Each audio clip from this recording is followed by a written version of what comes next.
Countdown for blast-off. X minus 5, 4, 3, 2, X minus 1, fire.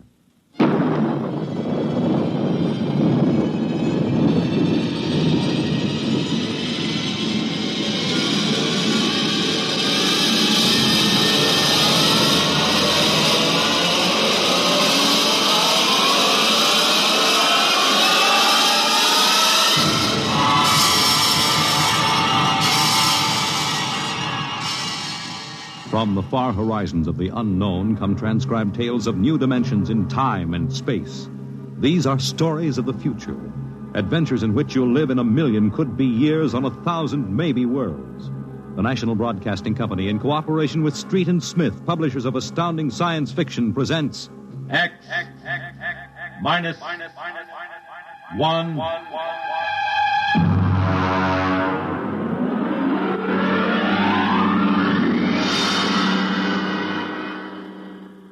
Tonight's story, First Contact, by Murray Leinster.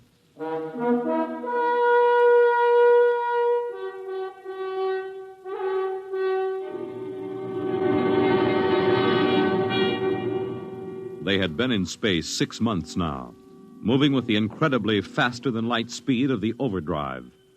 In 6 months, they had gone from Earth outward and outward to the crab-like nebula with the twin stars. A routine flight of exploration and scientific research. Solid object about 90,000 miles away, sir. Located, Dort. Exactly. Identify it. A small object, sir. Captain, I've never seen anything like this before. Whatever it is out there is coming toward us at an incredible speed and retreating to zero just as rapidly. What's the mass of the object, Dort? Well, it varies with the distance from us, sir. Step up the scanners. Nothing, sir. Absolutely nothing shows out there. And yet there must be something. Those alarms are foolproof. Action stations, man all weapons. Condition of extreme alert in all departments immediately. Captain, what is it? Dort, I ran into the same thing once before on the Earth-Mars run. We were being located by another ship, and their locator beam was the same frequency as ours. Every time it hit, it registered as something solid and monstrous. But, Captain, we're the only Earth ship in 18 light years around. How? I didn't say it was another Earth ship out there, Dort. Another race? That's right. There's a spaceship out there, all right. But it's not manned by human beings.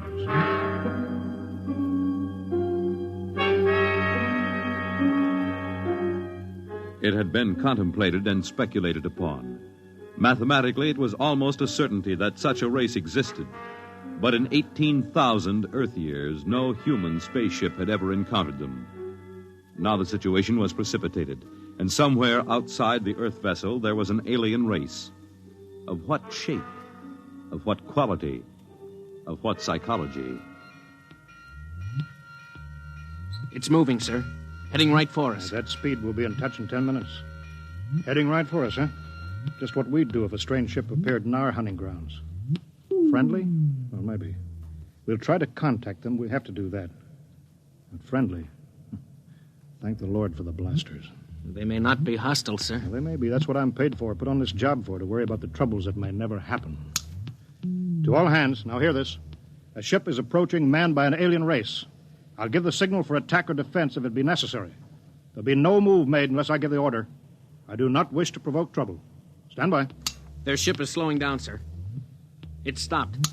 Weapons Department, report. Weapons Department, report. Alien ship remarked. Target fixed. Weapons alert. Communications Department, report.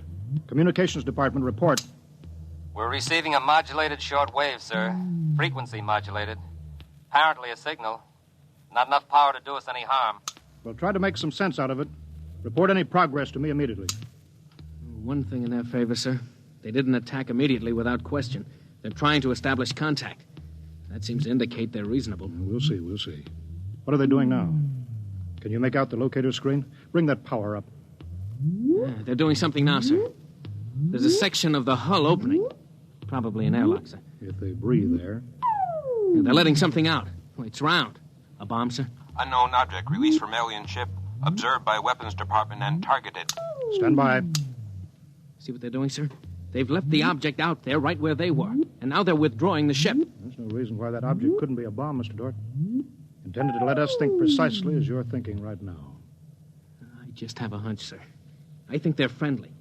I think whatever it is out there is a means of communication. You're probably right, but I won't gamble the ship on a probability. Sir, I'd like to volunteer to go out there and look that thing over. You understand whoever does examine it is expendable. Yes, sir. Requisition a lifeboat. If it's all right with you, sir, I'd prefer just a suit with the drive in it. It's smaller, and the arms and legs won't make me look like a bomb. And I'll carry a scanner, sir. You may leave when you're ready. Thank you, sir.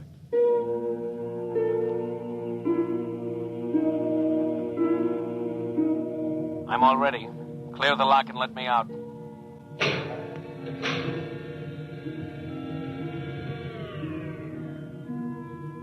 Weapons Department reporting to the captain. Mr. Dort located. Mr. Dort is targeted. Stand by.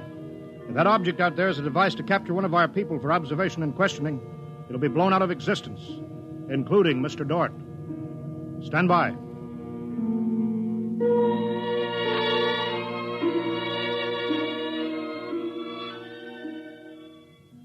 Mr. Dort. Mr. Dort. Report. Object, as you can see on the scanner, sir, is covered with many small horns, like the detonating horns of the obsolete mines formerly used in naval warfare. Is that their purpose, do you assume, Mr. Dort? I'm going to find out, sir. I'm going to grab one. Mr. Dort. I'm here, sir. I don't think this is a mine. Circle it so we can see it completely through your scanner. Deadlock, sir. Nothing to report that the scanner hasn't shown you. Oh, wait a minute, sir. A section of the outer hull seems to be opening. Do you see it? Very good, Dort. Hold that. I'm sure it's a communications device, sir. It looks like it. Fix your scanner so it'll focus on that communications device. Return to the ship.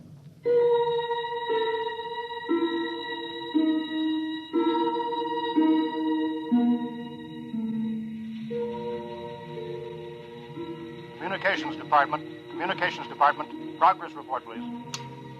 We've established communication, sir. Is there a psychologist on the team down there with you? Yes, sir. Mr. Burns is working with us. Will both of you please report to the bridge at once?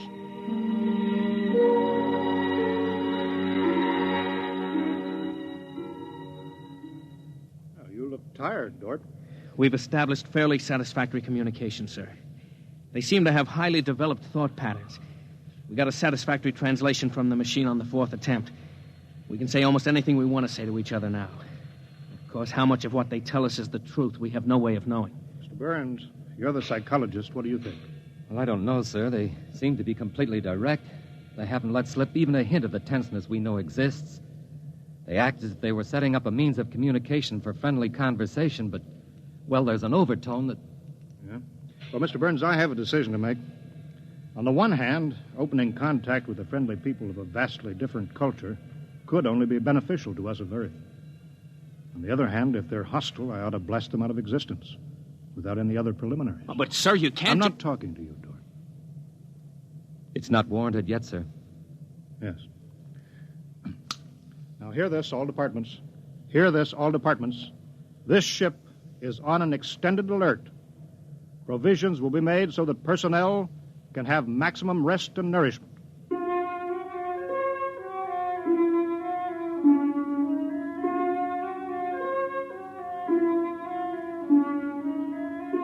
Communication continued by means of the artificial language set up arbitrarily between the Earthman and the aliens, decoded by the mechanical decoders.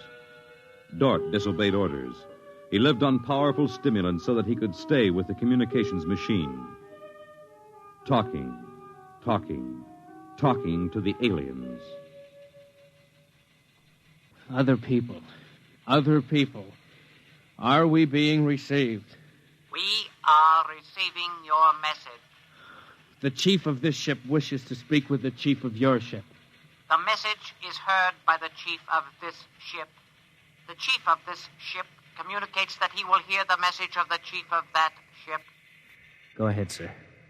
People of the other ship, I'd like to say the appropriate things about this first contact of two dissimilar civilized races, and of my hopes that a friendly intercourse between the two peoples will result. People of that ship, what you say is all very well, but is there any way for us to let each other go home alive? That's all, sir. They've stopped sending. Very direct people. Very direct. But, sir, I don't follow. I didn't know what that meant. Is there any way for us to let each other go home alive? It means what it says, Dort. Sir, what's to stop us from just cutting communication and leaving, and they can do likewise? What's to stop us? Simply that whichever ship leaves first will be followed by the other. If they find Earth and get back to their own planet and we don't know where that planet is, Earth will be completely at their mercy. If they leave first, we'll follow them. We'll attempt to find their home planet. Dort, could you swear to any decision that the policymakers on Earth will come to? Sir, even if they do follow us, the closer we get to home, the more of our ships and weapons they'll face. They'd never get away. Well, how do you know that they can't communicate with their home planet without returning? We can't, sir. How do you know they can't? I don't, sir. So that's the situation. We'll sit out here, facing each other, trying to outguess each other, until time wears us out. And we'll have to face the fact. Either they destroy us or we destroy them. Navigation officer, attention. Navigation officer, attention. Every star map on this ship is to be prepared for instant destruction. The chief of this ship wishes to know whether the chief of that ship can suggest an answer to the problem concerning us both. Do you want me to answer that, sir? I'll answer it myself. Tell me when to talk. Now, sir. I am giving that matter personal attention. Every effort will be bent to the solution of this problem. Will you consider a temporary truce in the meantime? What would a truce gain? Could we trust you? Would you trust us? I suggest that we continue as we have up to this particle of time. I agree. Sign off, Dort.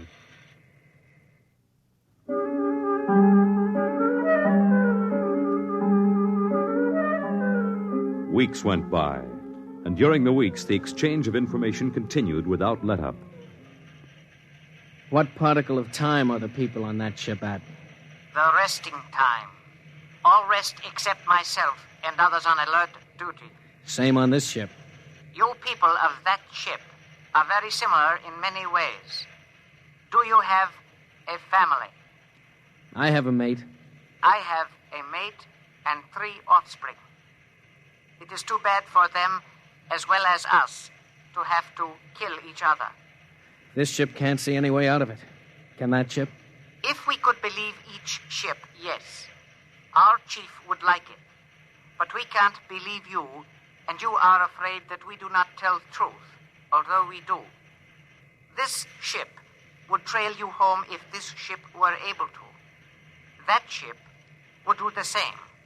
But this ship feels sorry about it. I believe you're a friend. I share your belief and like you. But there is a possibility that you were put to make a trap for me. I will stop now and think it over.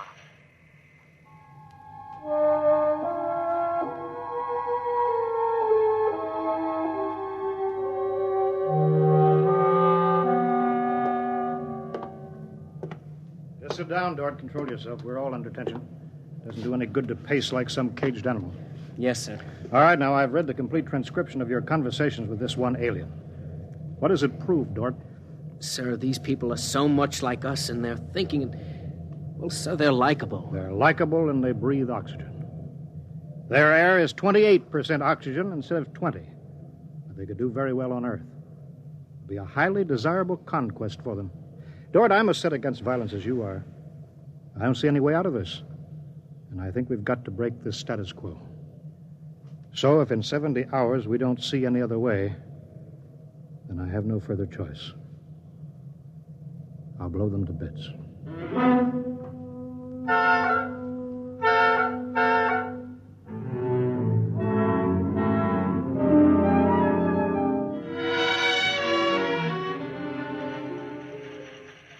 Will that ship receive communications? Will that ship receive communications? This ship is listening. It seems to me better to communicate than to sit by the machine silently. I would have called you, but you signed off before. The problem goes around and around. I find no answer. Perhaps we could turn our thoughts to other things. The psychologist of this ship tells us that you people on that ship have a threshold of tolerance to tension. He tells us that you will be forced to take one action or another in a period of less than 100 time particles. I have no communication on this matter. Well, the ship is not trying to extract unwilling information from that ship. A truth is mentioned in passing. A report of this conversation will be carried to the chief of this ship. It would be so. We are prepared. If only the people of this ship could meet in direct contact with the people of that ship, it might be better. We could not communicate then.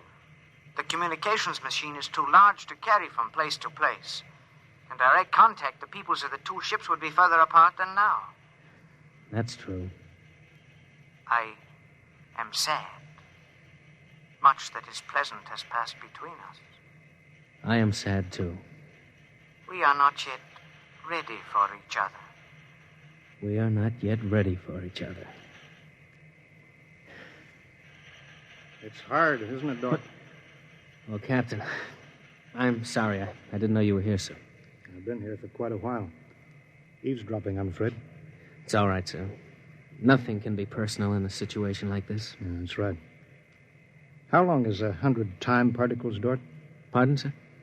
That reference he made to us not being able to stand tension is interesting. Their psychologists seem to make more out of us than we do out of them, don't they? Yes, sir. They hit the nail right on the head. Yes, they did. I think, Dort, we'll just have to push our timetable up a bit. No further communication with the aliens under any circumstances. That's clear, isn't it? Yes, sir. Sir, if they know so much about our psychology, isn't it possible that remark was intended to make us act more quickly? Probable, Dort. Probable. Well, why would they do that, sir? Why? You tell me why, Dort. All of a sudden, I have an idea, sir. It's crazy. It doesn't matter how crazy. I'll listen to it. Sir, I think these people are playing some kind of a joke on us. Joke? A joke, Dort? Yes, sir. Over and over again, I've noticed what I think is a sense of humor. A highly developed sense of humor. Do you recall when we went to all the trouble to set up a fictitious star map and then they just sent us back a mirror image of the same one? I think somehow they're playing a joke on us. Well, maybe you're right. In which case, you've seen practical jokers, Dort. Their jokes aren't always funny. Sometimes they hurt people.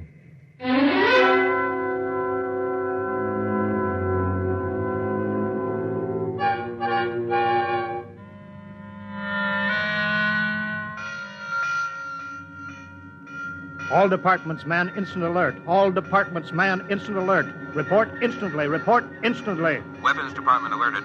Target, the enemy ship. On target, sir. Stand by. Fire!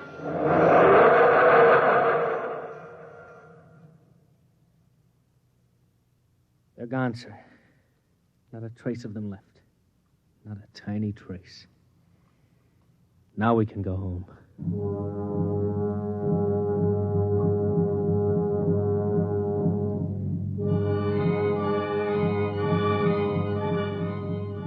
Communications to Captain. Communications to Captain. Report. Sir, I'm picking up new signals. Same frequency as the original alien signals. That's impossible. That ship was destroyed. I'm receiving signals, sir. Set the machine up. We'll be down there in a minute. Mr. Dort, come with me, please.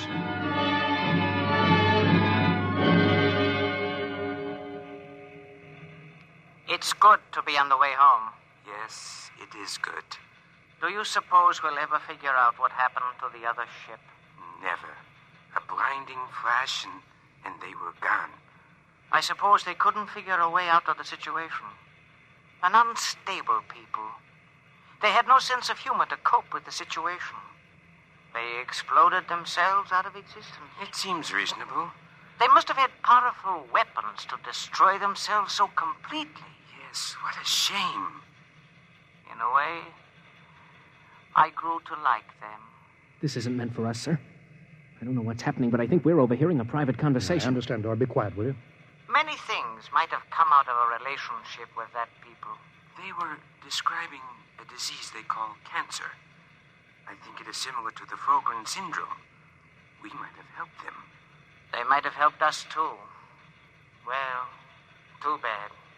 We'll never find them again, I think. The odds of such a chance meeting in the vast space of the whole universe.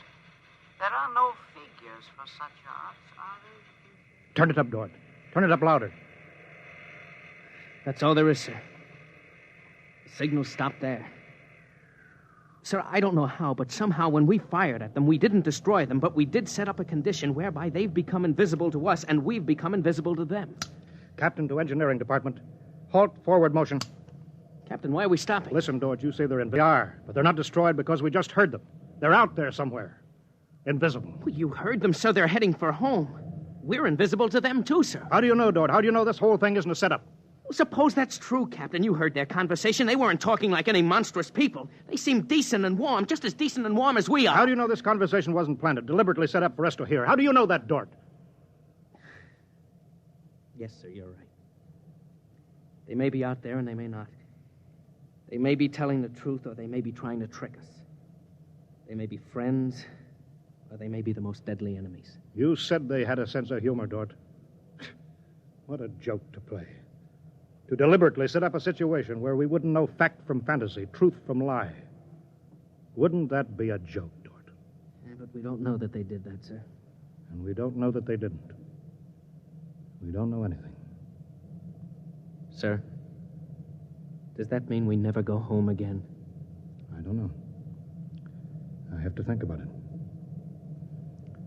I have to think about it.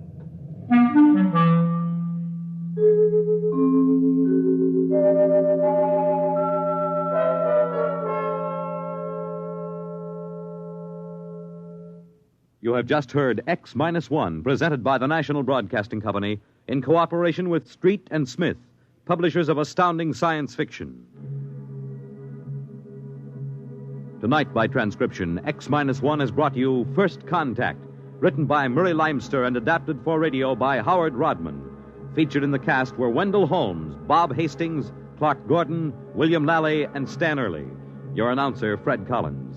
X-1 was directed by Daniel Sutter and is an NBC Radio Network production.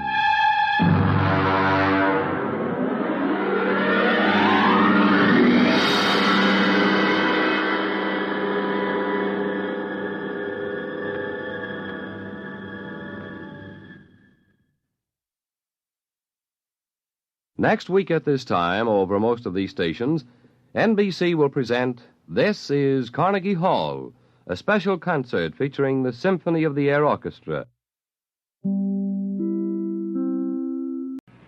In just a moment, X-1.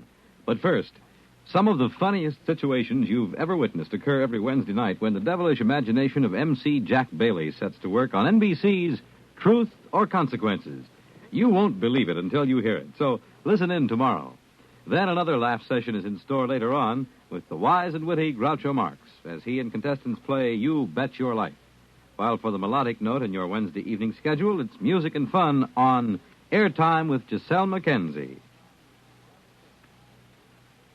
And now, stay tuned for X-1 on NBC. Countdown for blast off. X-5, 4, 3, 2, X-1, fire.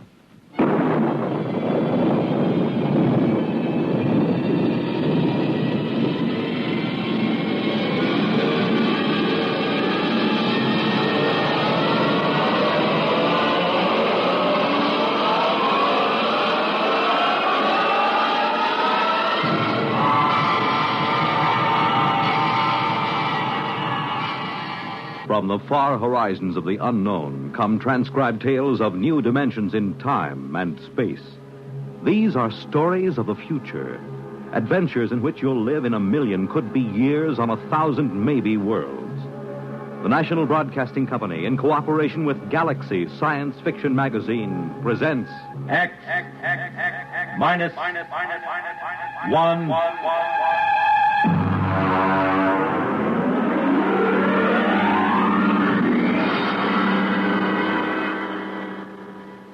Tonight, Hallucination Orbit by J.T. McIntosh.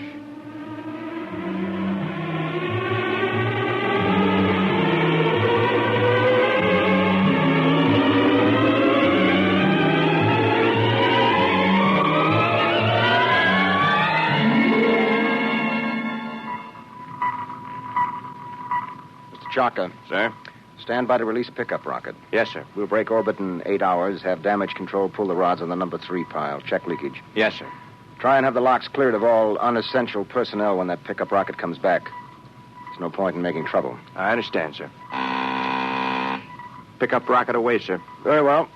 Take over, Mr. Chaka. I will be in my quarters if I'm wanted.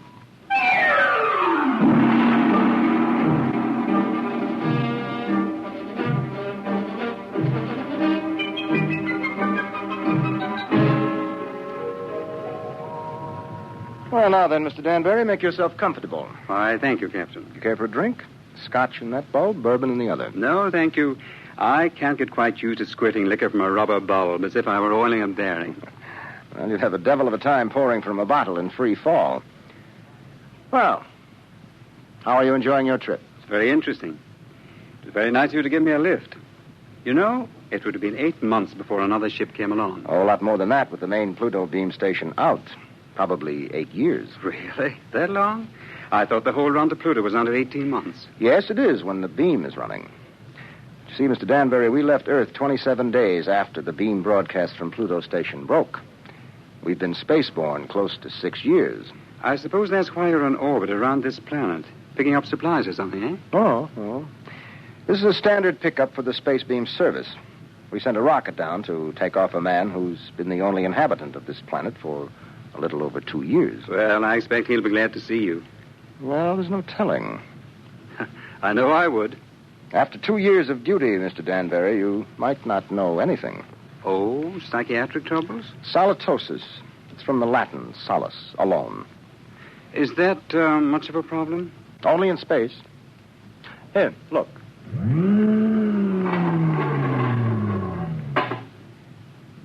Look through that port. Seems empty. It is.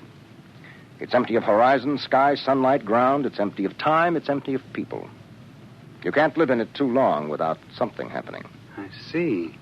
But surely people have been alone before spaceflight. Oh, yes, but they have been on the same world with other people. And that seems to make a difference. You take a hermit on Earth, he may spend his life trying to escape civilization. Put him on a deserted world, he turns psychotic. Is there a cure? Oh, sure. Put him back with people. At least about 40 people. That seems to be the critical number. See, I have 48 in this ship's complement. I could run her with about 18. But if I tried to, I'd have psychos on my hands 6 months after blastoff. But then every one of these men on the beam stations, they're all alone, aren't they? That's right. Well, then they must get it. They do. It wouldn't pay to leave more than 40 men on a space station. And less than 40 is too dangerous. Solitosis can be homicidal. So they leave one man. Now, he gets it all right. But you can snap him out of it just by taking him back to Earth. That's why I like to have as few people as possible around when the pickup ship comes back. It can be pretty unpleasant. And what are they like? How does it affect them? Well, so far, I've picked up about 28 space station officers. I've seen 28 different sets of symptoms. I wouldn't want the job of getting those guys out of their stations and into that pickup rocket. Captain here. Pickup rocket. Signaling, sir. All right, Mr. Chaka, prepare to receive the pickup. Alert the psychiatric staff, and I'll be right there. Would you care to see them bring them in, Mr. Danbury? You're welcome if you have a strong stomach. I don't think so, thank you. All right. Mr. Chaka, as soon as the rocket is secured, make a trajectory for the next station. Yes, sir. That's Pluto Station 3. Carry on. Oh. Pluto Station 3. That will be a honey of a job. He has been on that lump of rock all by himself for close to 6.5 years.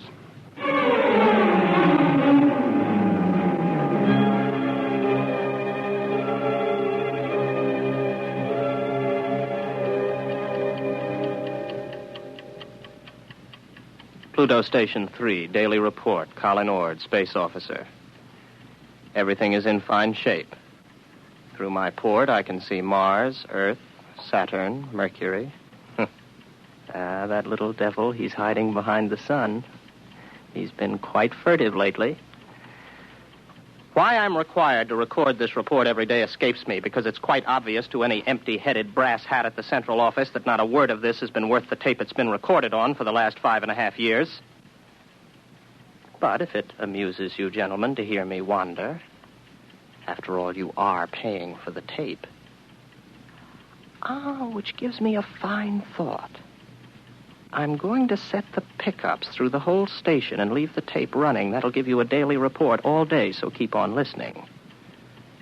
Right now, I have the distinct impression that Earth is winking at me.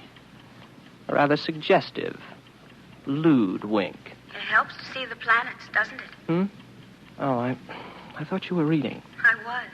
You know, if you hadn't been able to see the planets, you would have been a straitjacket case long ago. Well, who knows I'm not one now? You don't, anyway. Well, I think that so long as you talk sanely about madness, you can't be so far gone. It's out there somewhere, isn't it? The rescue ship. Somewhere. How long now, Colin?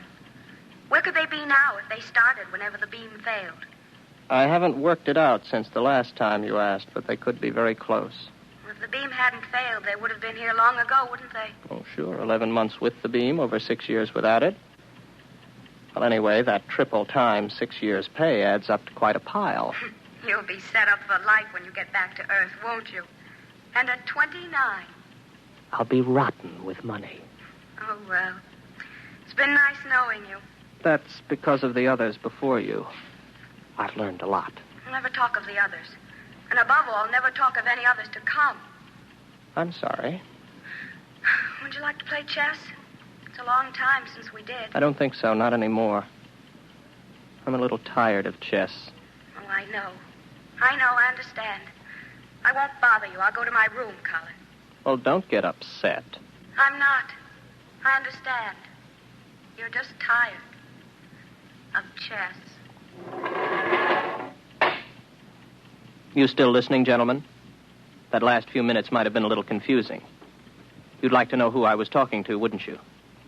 I'm afraid you can't hear her on the tape. That's Una. And I'll tell you what she looks like. You might find it interesting. She's beautiful, but rather cool. She always wears a white shirt and sharp, creased green slacks. She's got a good figure, but in a calm sort of way. She plays a good game of chess, although I beat her 2 out of 3 times. Of course, you know why you can't hear her on the tape. But I still know, too. That's a point in my favor, isn't it? That brings up an interesting question, gentlemen, because I'm tired of Una. I'm beginning to find her a long, cool, slightly unappealing bore. My problem is how to get rid of her. I can't just tell her to vanish. She's a little too real for that. I dreamed up a ship to bring her. I'll have to find another to take her away. Well, I might as well get to it.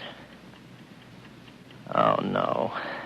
No, I'm not going to bother about the ship. It's too much mental effort. I'd have to think up everything I saw, and frankly, gentlemen, I'm too tired. Maybe she'll take the hint. A lot of them did. Susie did. And Alice. Oh. I remember Margie. There was a girl. A load of bricks had to fall on her head. Took me 4 weeks to get rid of her. No. Let Una figure her own way to get off the station.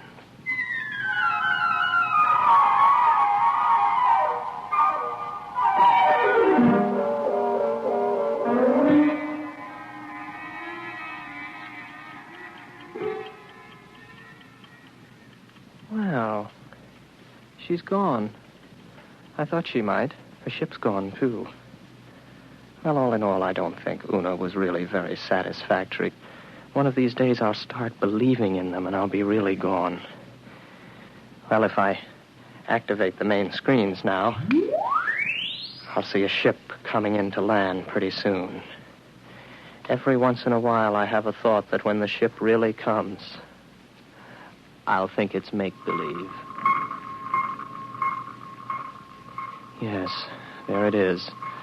A small ship curving in for a landing. I suppose I could check on the detectors.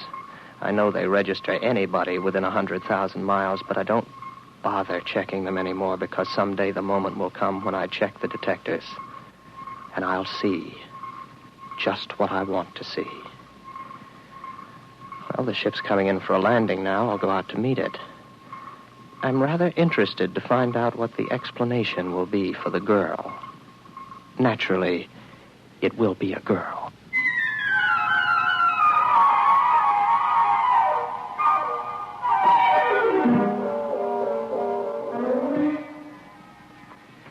It's all right. You can take your helmet off. The air's all right in here. You must be Baker. Oh, good heavens, no. Baker was before me here. You can't be one of his dreams 7 years late. I'm Ord, Colin Ord. Before we go any further, just how does solitosis affect you? Well, that's new. None of them ever asked that before. It makes me see things that aren't there. And you know there's nothing there? Sometimes. Do you know I'm here? I'm making a point of not wondering about it. Well, one thing you can be sure of. This. Do you see this? This is a gun. I just want you to know I'm not heaven's little gift to lonely space station officers. Is that clear? Oh, yes.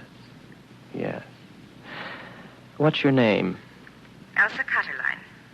You want to know why I'm here, of course. Not particularly. What? Well, that's always the weakest part of the story. I don't like to press it. Why don't you, take off your spacesuit? I'll tell you why, just the same. I killed a man. Why and how doesn't matter. I had access to an experimental ship. I thought if I disappeared for about 2 years, Oh, please don't labor over it. I'm not asking questions. Why not? Well, when we get around to it, I would be interested in the story you can concoct for being dressed like the cover of a magazine story in rather minimal clothing. It's been years since I thought up anything like that. You must be a throwback. What are you talking about? You know, you're going to have a tough time with that gun when you get tired of holding it. It's a heavy gun. How long do you think it'll be before I take it from you? After all, you have to sleep. There's no door in the station you can lock that I can't get in. I know. I just wanted to make sure you weren't violent. I think I can get on with you, Ord. Yes, I see. The question is, my dear, whether you're real or not. Well, don't I look real? Oh, yes, but that doesn't prove anything. As a matter of fact, the realer you look, the worse off I might be. But then there still is the remote possibility that you might actually have killed someone and decided to hide out on a space station. Shall I tell you something else, Elsa? What? I'm suddenly tired of the whole business. Breathes there a man with soul so dead, I'm sure you know the rest of it. I would suddenly like to have enough people around me so that I could be sane. I would like to find women as part of life instead of having them pop up here from the depths of my rather pornographic subconscious. But you've shaken me, Elsa. 24 hours ago, I was congratulating myself that solitosis hadn't really gotten me. But now I don't know. Just don't try anything funny, or you'll find out whether I'm real. The hard way. Any way is the hard way. First, I'll go out and have a look at your ship.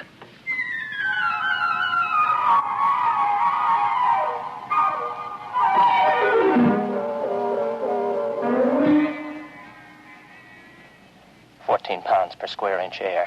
Heat. Now, I take a gasoline lighter. There, the flame lights. But on the other hand, if there was no lighter and I see it, I could also see it burn when there isn't any air. As a matter of fact, how do I know that I can read a meter for air pressure? And now that I look again quickly, I find I haven't got a lighter in my hand, and as a matter of fact, the pressure meter reads 0. There's no air on this ship. As a matter of fact, there isn't any ship. Elsa is no more real than Una. All right, Colin, old boy, sit here and concentrate for about 15 minutes, and you'll be able to walk through the walls of the ship.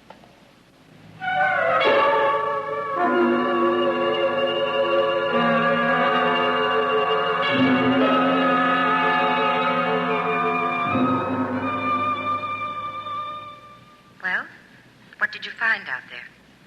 You'd better leave. It was a mistake your coming here. I'm sorry. No, don't come any closer to me. Put down the gun. Keep back. I'm warning you. Keep back. You see, it's no use.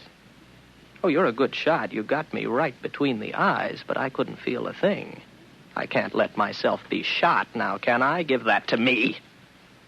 There. Now remember, if you shoot me, nothing happens. But if I shoot you, you die. Do you know that? Yes, I know that. I'll give you about 20 minutes to get that overstuffed figure back into that spacesuit and get off my planet. Frankly, I'm getting tired of hallucinations. Tired. Give me back my gun. No. I'll keep that. After a while, I'll put it in a drawer. It'll stay there until I forget it. Then there won't be any gun anymore. From now on, my overblown figment, there will be no more Elsas or Susies or Margies. I am not going to give in to solitosis. Maybe I'll bring Una back. At least she could play chess.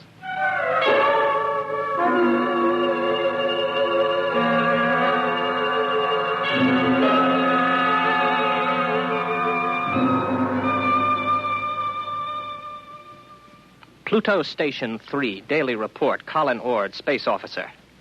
Gentlemen, I have successfully fought off solitosis for 2 days, and I have been alone. However, I'm afraid I'll lose as I watch my main scope now. I see a ship coming in again. I wonder what this one will be like. It's a launch from a larger spaceship. Maybe a lifeboat. Dorothy came in a lifeboat. I wonder what this one will be like. I've got to find out when she comes whether she's real. That's the key, as long as I know if she's real. When I don't care anymore, that's when it's really got me. The ship's down now. There she comes out of the airlock. I've got to find out whether she's real.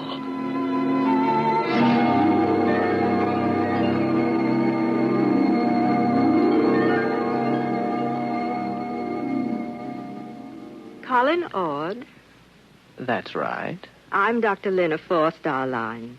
Marilyn Lynn. Oh, well, very pretty. Are you going to tell me your story now, or do I have to wait? I'm not going to tell you anything till I've found out a little more about you. Well, you're an improvement on the last one. At least you're young and beautiful, and you're not fantastic, and you look intelligent. What do you mean? Don't worry about me. I see things that aren't there. Particularly people. Oh, so you don't believe I'm here? Would you? If you were me? Do you know I'm not here? No, that comes with time. At least it always has so far. You mean you've always proved to yourself that your visitors were mere fantasy? With a struggle. Interesting. Controlled solitosis. I never heard of it before. It's a pleasure to meet you, Mr. Ord. No, that doesn't make you real. They all say that. Why should I want to make you accept me as real? I don't know. But they all do. When will you know? Oh, I can't say. Maybe in 5 minutes. Maybe not for hours. How do you do it? You don't shoot me to see if I die or anything like that, do you? No, nothing like that. If I shoot you, you do die, like the witches in history. They'd die if they were, and they'd die if they weren't. Your mind has remained agile enough. Naturally. I never heard of solitosis inhibiting intelligence. Would you like some coffee? Is that part of the test? Whether more coffee is actually drunk than you drink yourself? No, that doesn't help. It would be very easy for me to make half what I thought I made, to fill a cup with nothing and pass it back. You look afraid. Why should I be? What am I doing? Am I doing something I don't know I'm doing? No. Would you like me to wash the cups for you when we're done? That won't prove anything. Next time they were used, I could just imagine they were washed, couldn't I? Where are you going? To find out if you're real. My ship. Go ahead. Good luck.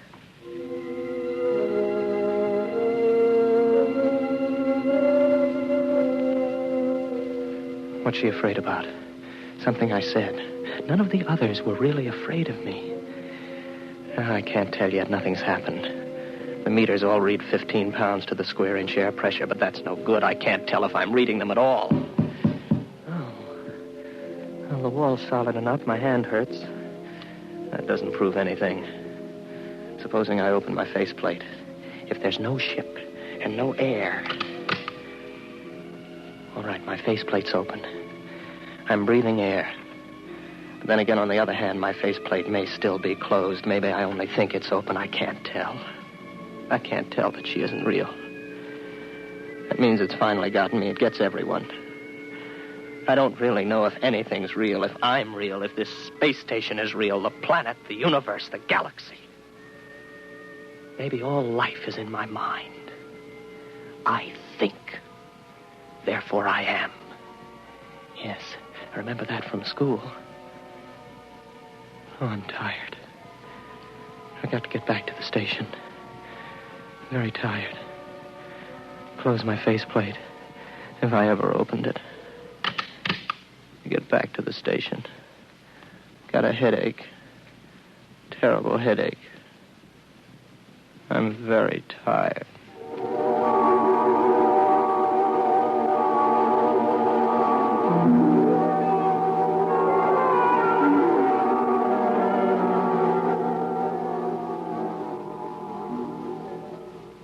Are you all right now? Here, drink this. What happened? You came in the station lock and passed out. How long have I been out? About 24 hours. You're a very sick man, Mr. Ord. Reality. Very important thing, isn't it? It's the most important thing there is to learn. Merely to you. Solitosis naturally affects what matters most to the individual, but we needn't talk about that. But I know now. You're not real. You can't be, even though I feel you are. How did you decide that? I couldn't prove you weren't, not on your ship. I'm too far gone to figure out any test that'll work. But if you are real, then how did you avoid solitosis? The only way there is. There are 48 men and women in the relief ship that's in orbit around your planet right now. I came down in the pickup rocket. We have well above the critical number of people. I keep rational by knowing they're up there in the orbit, and as soon as I'm ready, I'll take you back up there. Well, I suppose I can wait. I don't really care if you're real or not anymore. I know. It'll take a long while before you care. You sound sad. What's the matter? It's the way you look at me. What do you mean? What do you see when you look at me? Well, you're strong. Sort of quietly beautiful. About my age. You're wearing a tunic and slacks. And you don't have a wedding ring. I noticed that. That's what I thought you saw. I'm real, but not your picture of me. I'm a doctor, Mr. Ord. All first contacts with station officers are made by trained psychiatrists. I'm a doctor. And I was a girl once. But that was 40 years ago. I'm 66. You can't be. Oh, yes. It was very nice to be a girl again.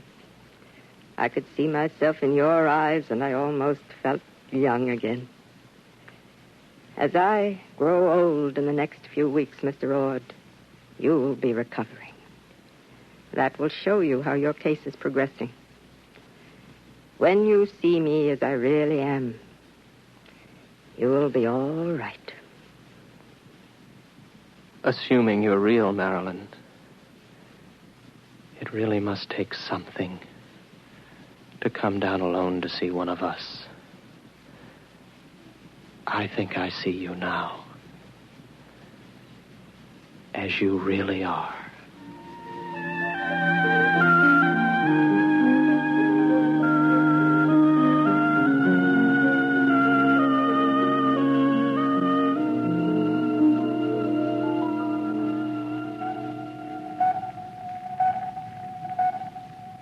Captain? Yes, Mr. Chalka. Pickup rocket all secured from Pluto number 3. How is the poor fellow? Good as can be expected. He came on board with Dr. Lynn. I'm telling you, these guys throw me. There he was, holding her hand, looking in her eyes like he was in love with her. And you know what a dried-up old bat she is? Yes, I know. All right, Mr. Chaka. Prepare to blast off.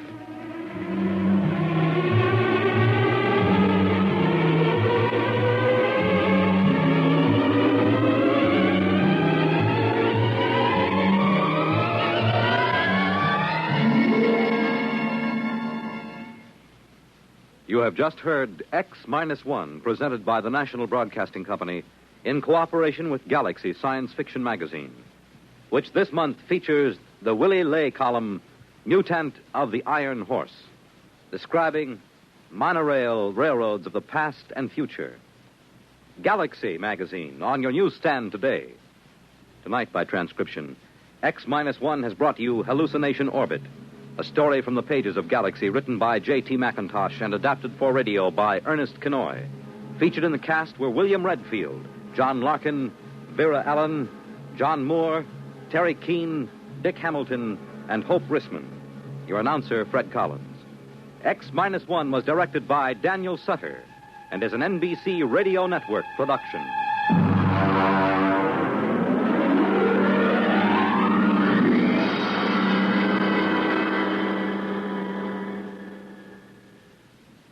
National Radio Week.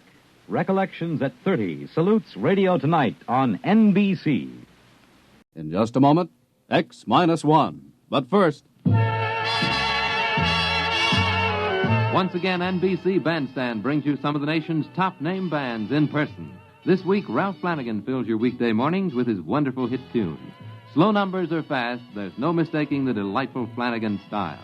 And then, Art Mooney and his orchestra are also on hand with plenty of lively and rhythmic arrangements. The four lads take the Mr. Music spot this week, and Bert Parks is back as permanent MC. Hear them all on NBC Bandstand. Now stay tuned for X-1 on NBC. Countdown for blast off. X-5, 4, 3, 2, X-1, fire.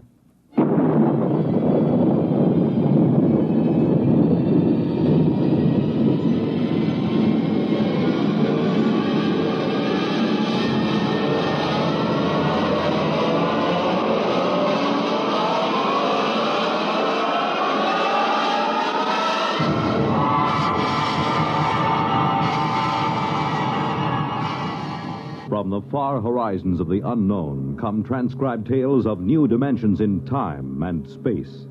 These are stories of the future, adventures in which you'll live in a million, could be years, on 1,000 maybe worlds. The National Broadcasting Company, in cooperation with Galaxy Science Fiction Magazine, presents X-1.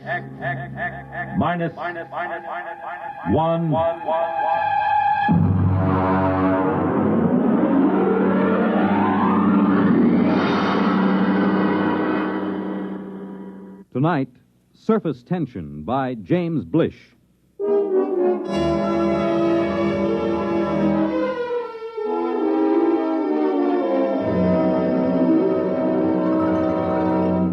Come in, Professor. Come in. Mr. President, do sit down. I'm terribly sorry to have kept you waiting. Time has very little significance, sir. Well, now, what is the urgent nature of your visit? Mr. President, for some time now at the Nuclear Institute, a group of us have been making a study of a new star, which has entered our constellation. Yes, the military advised me there was some disturbance. We've completed our calculations, sir. And? Before I give you our results, let me tell you that we've been in touch with the Scientific Council of the Asian Confederation. They've verified the results. I'm waiting, Professor. Mr. President, the effect of this new star in our galaxy will be extremely catastrophic. At the rate it's expanding, it will cause the sun to explode. The what? The sun is going to explode. But, well, that means... Exactly. The world will end in precisely 2 weeks and 7 hours. This is incredible. Are you absolutely certain of these calculations? Absolutely. Does anyone know of this? Well, as soon as we guessed where our study was leading us, we classified all information. The actual final results are known only to a small group of scientists here and in the Asian Confederation. 2 weeks. And 7 hours. That would be September 4th, 2056. At approximately 12 noon. Is there anything to be done? Nothing. Now, the other planets, Mars, Venus... All will be destroyed. The universe as we know it will disintegrate. And the race? Will vanish. It's impossible. Those are the facts, Mr. President. How you choose to make them public, if you do choose to make them public, is a matter of government. Yes, of course. Has the president of the Asian Confederation been notified? He's being notified at this moment. I intend to take the following steps, Professor. First, I will contact the Asian Confederation. What's the name of their chief scientist? Dr. Gorlick. Ah, yes. I'll propose that you and Dr. Gorlick be given every resource to find a method of preserving the race. You'll be flown to their laboratories by rocket ship in an hour. I would like to spend these remaining days with my family. Your family can accompany you. They'll ask questions. They should know better by now. You will not release the information to the public. I would prefer to keep it a complete secret, provided the Asians agree, of course. A public announcement would only create utter panic and chaos. I assume it will happen instantaneously? Yes, instantaneously. Then secrecy is best. One thing, Mr. President. Yes? I wonder if perhaps religious leaders should be told. Professor, I believe in the power of God myself. I also believe that my single prayer can be heard by the Almighty just as well as if there were 10 million. There will at least be 2 of us, Mr. President. I, too, will pray.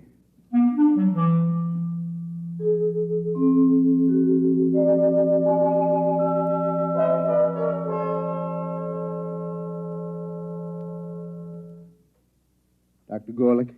Professor, how nice to meet you again. Do sit down, sit down. Thank you. Quite a problem, eh? It's quite a problem. If the rest of the world knew what we too know. I feel they should be informed, nevertheless. Well, that part of it is for the administrators. We have our own work. Do you seriously believe that we have the remotest chance of solving this problem in the 2 weeks that remain for the universe to exist? That depends on what you consider a solution, Professor. Anything that will preserve the race. In that case, we have a solution. You're joking. About so serious a matter? Hardly. But would you step over to the table, please? Very well. Now, if you will be so good, look into that eyepiece in front of you while I focus it. Will you tell me, please, what you see there?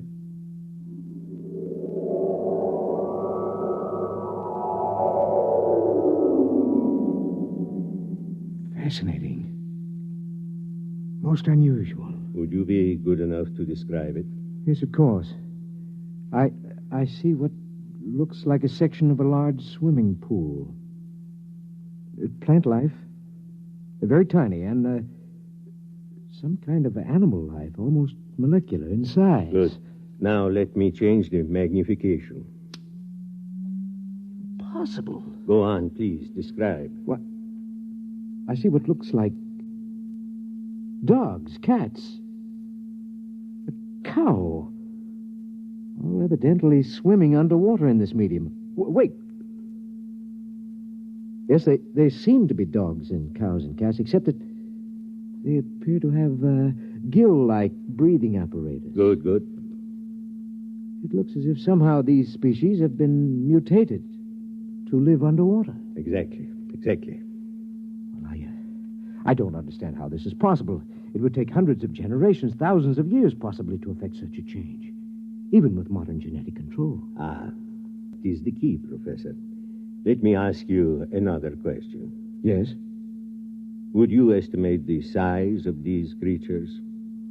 I would say they're normal size. And the size of the pool, as you call it? A tank of quite enormous size. I cannot see the walls, but I assume they are there. Good. Now, Professor, prepare yourself for a shock. I've been a scientist too long to shock easily, Dr. Gorlick. Nonetheless, you will be shocked to learn that what you have just been looking into is a single microscopic drop of water, less than a milligram. A single drop of water? Yes. Those dogs and cats are microscopic? Submicroscopic. Smaller than a filterable virus. This is incredible, Doctor. Incredible, perhaps, but we have done it. Ah. We found a way to reduce the size of the original fertilized eggs through bombardment of the molecules. In this way, we can produce a full-sized dog that is infinitesimal. And you believe this will help us solve our problem? I am convinced of it. What do you propose? This is our plan. We will create submicroscopic humans. At the submicroscopic level, 1,000 generations can reproduce in the equivalent of a few seconds of time. In less than an hour, we can have a species of human that is capable of living underwater. Gill breathers? Precisely. And then what? Don't you see, my friend? In a single drop of water, we can reproduce as many human beings as now live in the city of New Chicago or Trans-Europa. But when the sun explodes in 2 weeks' time, all life, even that in a single drop of water, must perish. That is true, Professor. But remember this. To a submicroscopic species of human, 2 weeks would be the equivalent of some 20 million years on Earth. In other words, to these human beings, starting tomorrow, the species will have hundreds of thousands of generations, each living a full life, before the final explosion of the universe. Almost like playing God. I am not a subscriber to the concept of God, Professor. I must say I'm slightly shocked to discover that you, a man of science... Believes in a creator? I do, Doctor. In any event, will you help us go ahead with our experiment? I have no choice. Good. We'll begin tonight to produce the first species.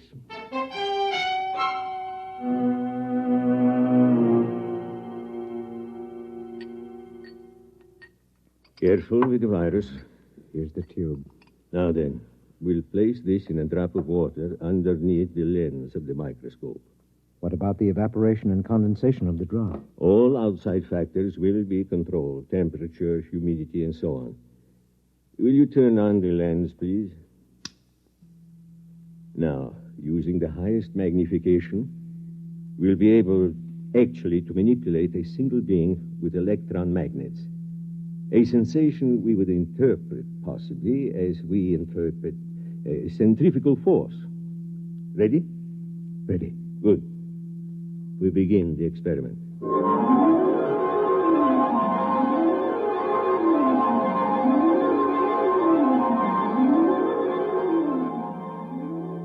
Time? 1900 hours, 56 minutes, 3 seconds. Coming up on 0.4, 3, 2, 1, 0. Observation. The first fertilized ovum, reduced to submicroscopic size, has begun to develop.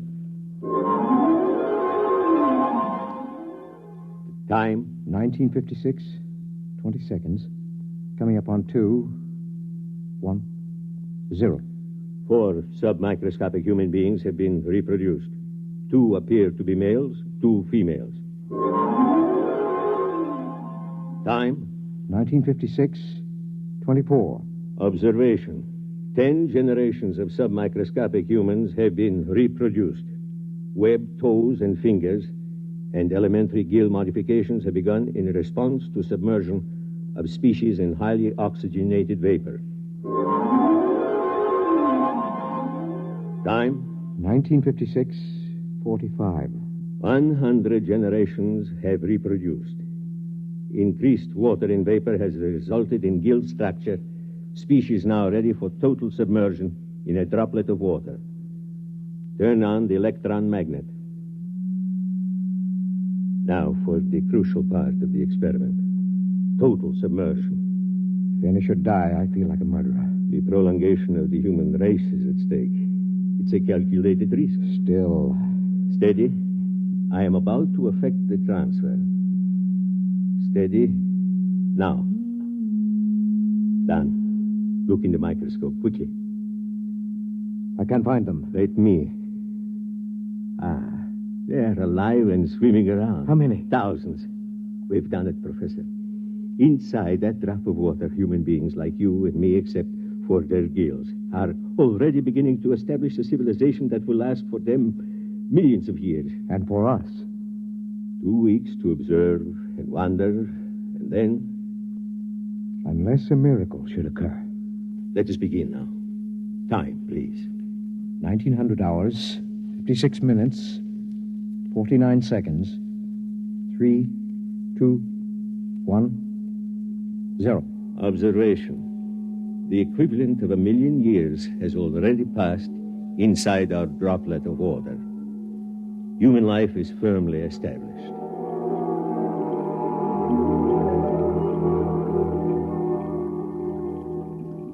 Sir! Sir! Come in, Lavin. Come in. I swam down from the museum. I'm exhausted. Rest yourself. Would you like some proto steak? No, thank you. Breath of oxygen, perhaps? 100 proof, distilled from pure upper-level water. A breath, perhaps. Now then, I assume that you come about the plates. Yes. Naturally, the directors of the museum are most anxious. I haven't completed the translation yet. It's been 6 months. Yes, I know that, but they're incomplete. One of them was evidently lost during the final battle with the Eaters. Sure. Can you tell me off the record what you've already deciphered? Well, first, let me warn you. These plates were prepared thousands of generations ago. They're highly romantic.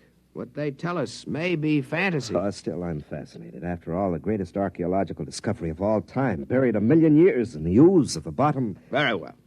The first line of the oldest plate reads as follows. It goes, "In the beginning, we were created..." Created? What an extraordinary concept.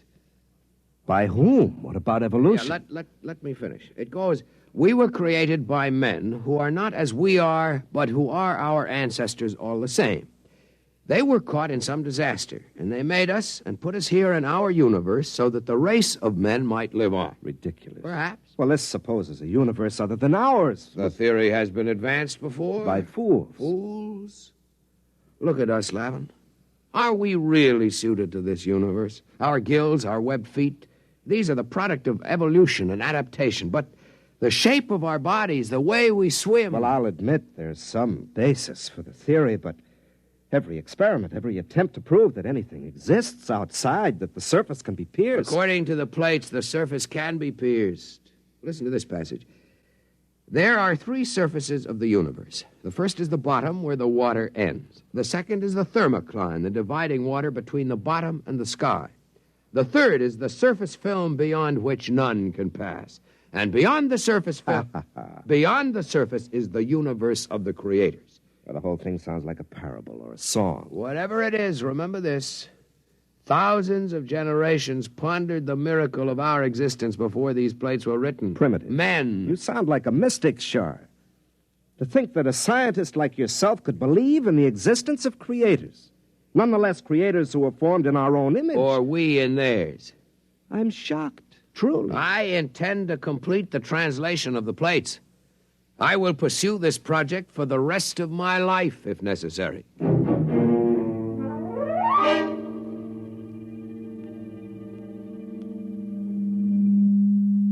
Time, Professor? Second day, 14 hours, 6 minutes, 10 seconds. Observation.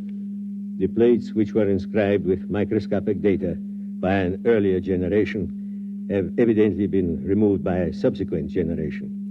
Our study shows that a highly developed civilization is now living in the drop of water. Certain water organisms have been domesticated and underwater ships have been developed.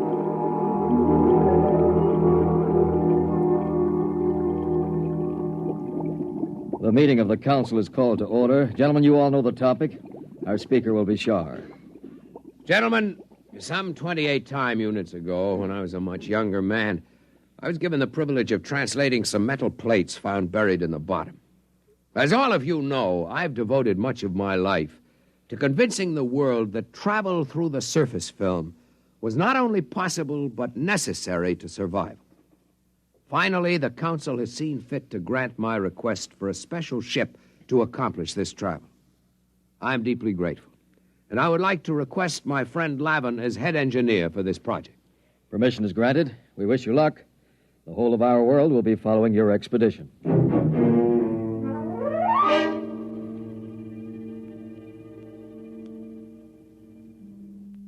What's happening, Dr. Gorlick? From what I can detect, the Gilbreeders are preparing for the equivalent of space travel. A large cylindrical ship is being built. What method of power are they using? I can barely detect it through the microscope, but my guess would be that they will use some form of living creatures to power the vessel.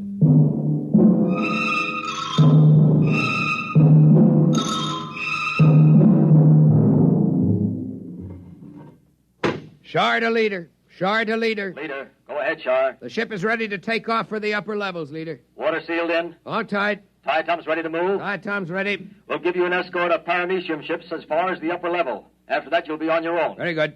Whenever you give the signal, Captain, Lavin can order the diatoms to proceed. The Sandbar is clear for the initial climb. Your course is straight up the stem of Water Plant 6. Diatom's ready? Diatom's ready, sir. Cilia in motion? Cilia in motion. Internal water circulators on? Circulators on. Countdown for takeoff. 5. 5. 4. 4. 3. 3. 2. 2. 1. 1. 0. Diatom's in motion. Full speed ahead. Good luck. Well, Char, this is the beginning of your dream. If the ship holds. We've utilized every engineering principle known to man. Double construction of the toughest water lily, 2,000 living diatoms for power, 20 million cilia. I'm not worried about the power. I'm worried about the temperature and the impact when we reach the surface film. What's our speed? 20,000 knots. Well, we've reached Water Plant 6. Now for the climb up the stem to the surface. Overseer. Overseer. Request more mucus from diatoms. Proceed with climb up stalk 6. Yes, sir. If the diatoms can hold the stalk at the reduced pressure of the surface, we'll have hurdled the first barrier. We're at pressure 6 now, almost at the upper level. Captain. Yes? We've lost 27 diatoms. Ciliary detachment. Not serious. We have the vorti to fall back on. Proceed. Yes, sir. What's our pressure? 3 coming into 2 now. We're already closer to the surface film than man has ever gone. Our unmanned test ships went through. Unmanned test ships are a different story, Lavin. Besides, if we do get through to the other side, our problems may just be starting. Oh, we're entering pressure 1 zone. Yeah. We're getting too much oxygen in the water. Engineer, switch to internal water supply for breathing. Lavin. What is it? The scopes, look. I can't look now. What is it? I think... Yes, I can see it.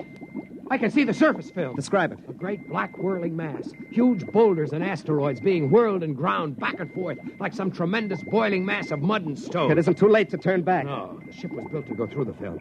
If we fail, at least we can die knowing we tried. Very well, sir. Overseer, order all diatoms. Full speed ahead. Full speed ahead. Full speed ahead.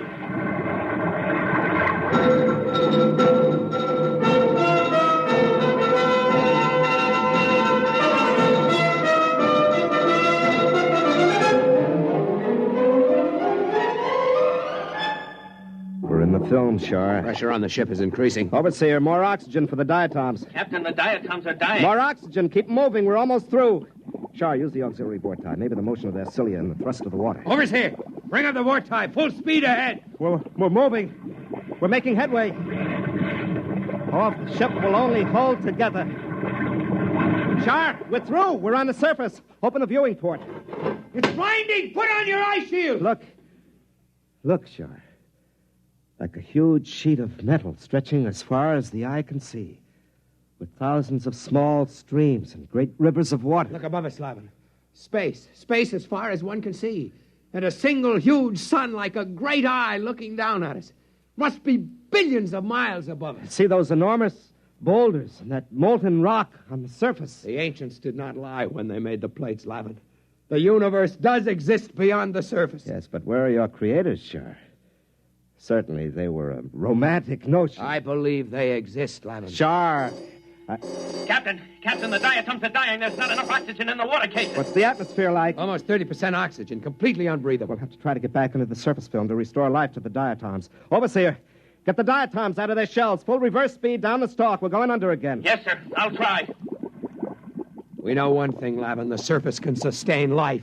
Can't sustain ours much longer. Full reverse. It's no use, Captain. The diatoms are near death. Use the vorti. We haven't enough water, sir. They're starting to suffocate. We've got to get back beneath the surface. Lavin, we must. Think of what it means to mankind to know that the universe goes on, that it can sustain life. I don't know what to do, Shaw. We're finished. There must be a way. A way? Why don't you pray to your creators now? Perhaps they'll help you. And as for me, I'm resigned to death. I cannot share your bitterness, Lavin. We have enough water for perhaps 2 minutes breathing, Shaw. There are no miracles and no creators. You'd better prepare to die. I am as ready as you, Lavin. Captain, we're strangling. Well, Shaw, why don't you pray to the creators? Better still, let me. I have a louder voice. Hey, creators! You all-powerful ones who made us, can you hear me? This is Captain Lavin of the first ship to breach the surface. We need your help. Can you hear me? We need your help. If there be creators, and I believe there are, then I ask that our presence be noted, and that we be delivered from this trial not for ourselves, but for the good of the race.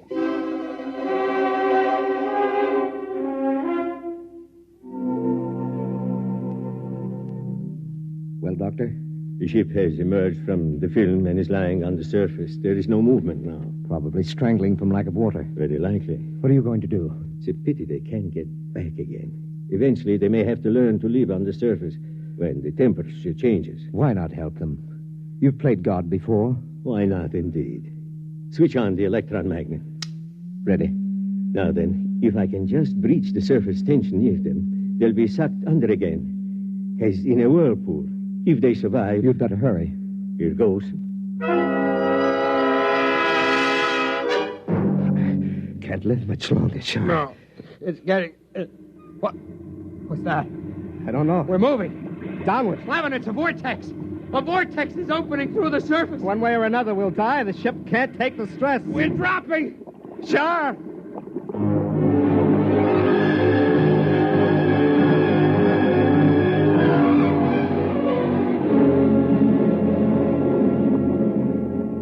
Lavin, we're through. We made it. The water is circulating again. It's too much to believe, Shaw. It's like... A miracle. Yes. It is a miracle.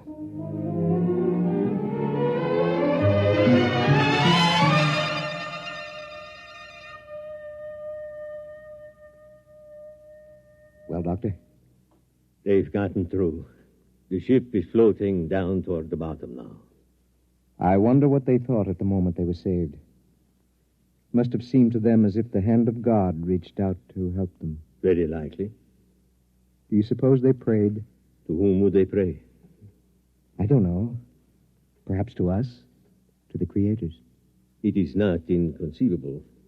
If only the human race, as we know it, had creators who could reach down and save us from destruction. How do you know we don't? Professor, I'm a scientist. So am I, Doctor. Those submicroscopic humans can't see us because we're too big to see. A molecule of our flesh would be like a world to them. And yet, we exist. We cannot hear their individual voices, perhaps, but we are capable of intervention of a sort. Is it not conceivable that our own plight might not be seen and recognized? What else is there at this time but to admit our inadequacy and to cast off this arrogance that gives us bitter pride instead of humility? Where are you going, Professor? To pray, Doctor. There isn't much time. Professor. Yes? Wait. I will come with you.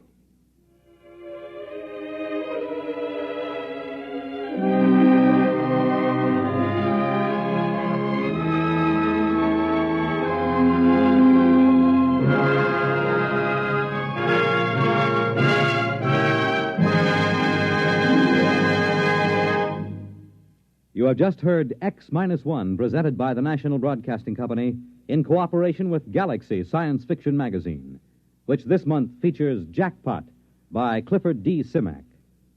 After years of searching, they had discovered the richest strike in the whole galaxy. But what in the name of space was it? Galaxy Magazine, on your newsstand today. Tonight, by transcription, X-1 has brought you Surface Tension, a story from the pages of Galaxy written by James Blish and adapted for radio by George Lefferts. Featured in the cast were Louis Van Rooten, Danny Acco, Lawson Zerby, Larry Haynes, Mason Adams, James Stevens, and Robert Hastings. Your announcer, Fred Collins. X-1 was directed by Scott Buckley and is an NBC Radio Network production.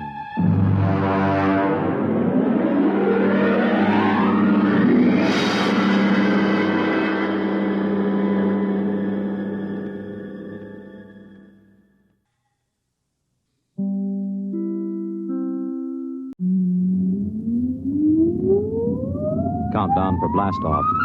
X-5, 4, 3, 2, X-1, fire.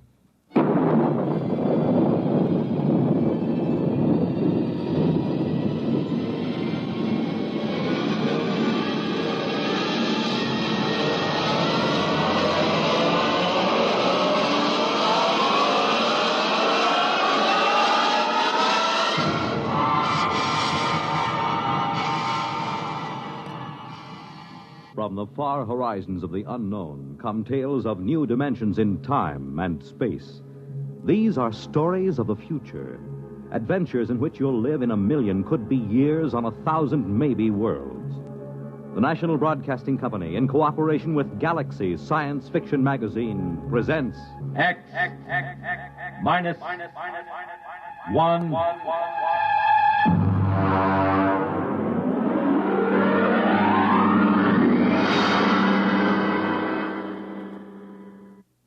Tonight, The Trap by Finn O'Donovan.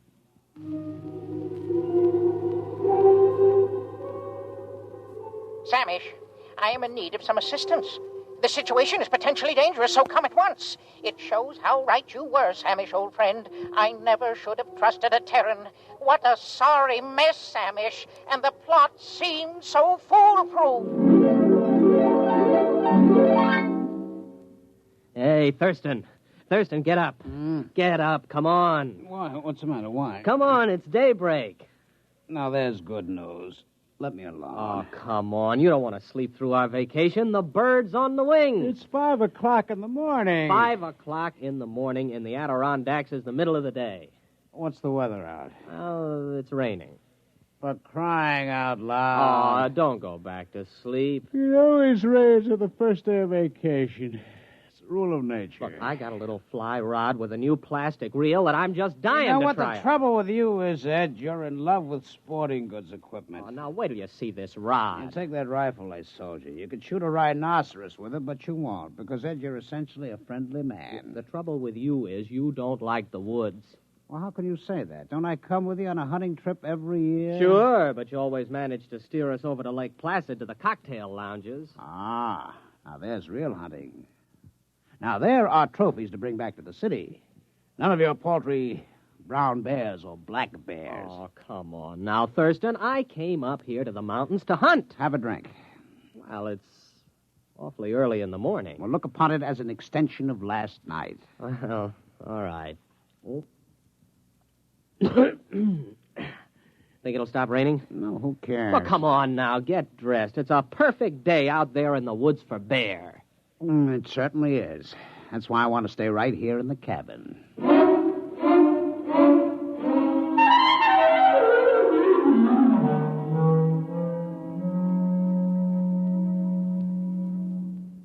Ed. What? Past the canteen? It's empty. Well, open up one of the bottles and pour it in.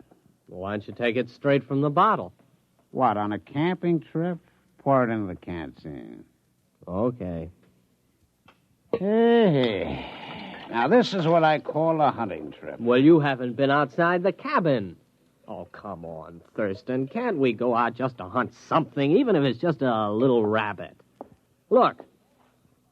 It stopped raining. Close the door. Now, you let some of the fumes out. Did you fill that canteen yet? Hey, look at this. What? Right by the door. How many times have I told you not to leave your collapsible cook stove where I can step on it in the night? It isn't. What is it? I don't know. It's made out of metal. It's just sitting here in the doorway. It says, trap on the top. What? Trap.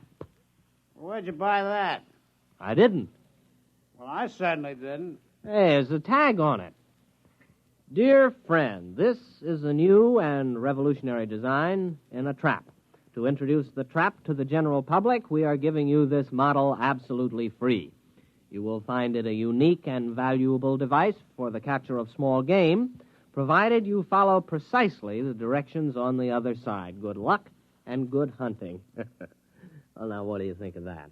Pass me the canteen. If this isn't the strangest thing, do you suppose it was left during the night? Who cares? Well, aren't you interested? Not particularly. It's just another gadget. I've got 100 like it. That bear trap from Abercrombie and Fitch, the jaguar horn from Battlers, the crocodile lure. Well, I've never seen a trap like this.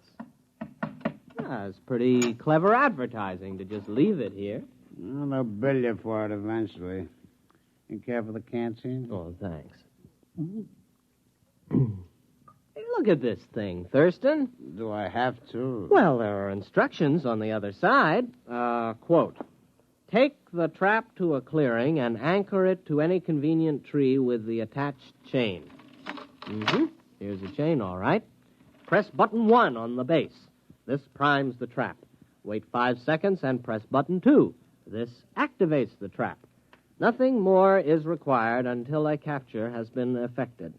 Then press button 3 to deactivate and open the trap and remove the prey. Warning, keep the trap closed at all times except when removing the prey.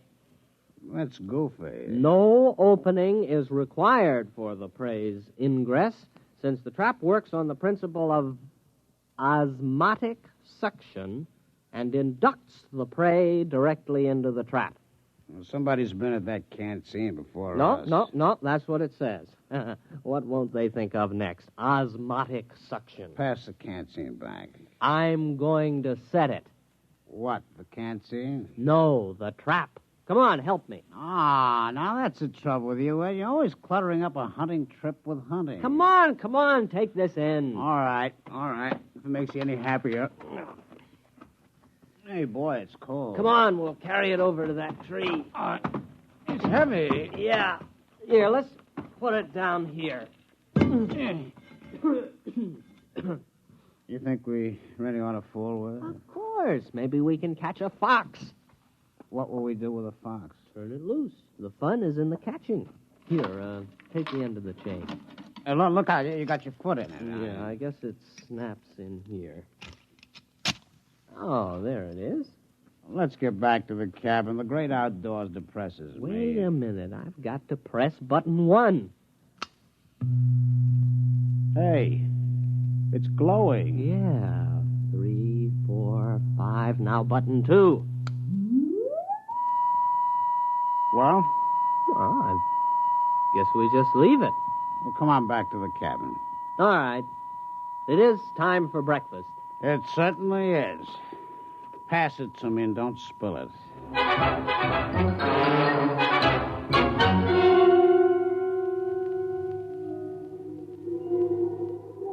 Samish, where are you? You are my oldest friend. I have already beamed you the beginning of my story. The Terrans accepted my trap as a trap, nothing more, and they began using it at once with no thought as to the consequences. I had counted on this. The fantastic curiosity of the species is well known. During this period, my wife was crawling giddily around the planetoid, redecorating our hutch and enjoying the change from city life. Everything was going well. Ed. What? It's your turn. Okay, here we go. Ready on the right. Ready on the left. The flag is up. The flag is waving. Target's up. You missed. Oh, Thurston, couldn't we just pull the cork out instead of trying to shoot off the neck? Well, certainly not. This is a hunting trip. You can pull a cork off in the city. I have often corked off in the city. Ed, why don't you shut your trap? Trap. Why don't... Thurston, the trap. What about it? Maybe we caught something. Come on. Where you going? The trap. There, look. We got something. We've caught something. Come on, look inside. What is it, huh? It's a rabbit. You sure? Well, look at it. That is not exactly a rabbit, Ed. It's the size of a rabbit. But it's bright green. Ed, No more rum before breakfast. No, siree. Starting tomorrow, hand me the canteen. What do you think it is? Could be a rabbit. Green? With lobster claws? And eyes on stalks? Well, then again, it might not be a rabbit. I think it's a new species. We'll have to build a cage and then find out what it eats. As long as it doesn't drink. You don't suppose it drinks, does it? No, it doesn't look like a drinking type. No, I'm not going to share my vacation with a green rabbit with lobster claws. Probably has dirty habits. There's something very unnatural about that trap. It's inhuman. I'll bet they said that about Ford's electric light and Edison's car and the telephone invented by Alexander's ragtime band. Are you sure about that? Oh, sure. I saw the movie. Come on. We'll build a cage, and then we'll set the trap again. Okay, but we better go back to the cabin. What for? We better refill that canteen.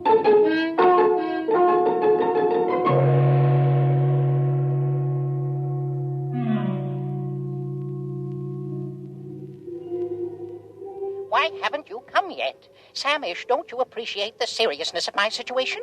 Think of your old friend. Think of the lustrous-skinned Freegal for whose sake I got into this mess. Communicate with me, at least.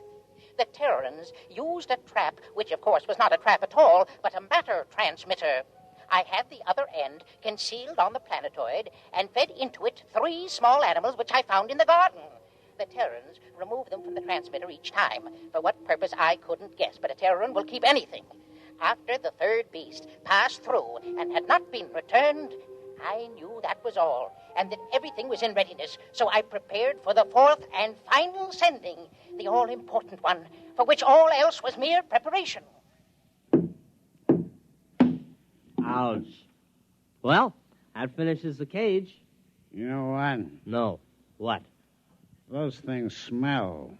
All 3 of them. Oh, I think they're very handsome. Well, here they are. 1, 2, and 3. First, our green rabbit. Next, our bird with 3 sets of scaly wings. And this other thing, what does it look like? Well, it looks like a snake, except it has a head at each end. They eaten anything yet? No, I've tried milk, mincemeat, vegetables, caviar, potato chips. They haven't touched a thing. Maybe they're sick. Hey, what are you keeping them for? Well, they might come in handy someday. Oh, yeah? What for? Thurston, have you ever desired fame?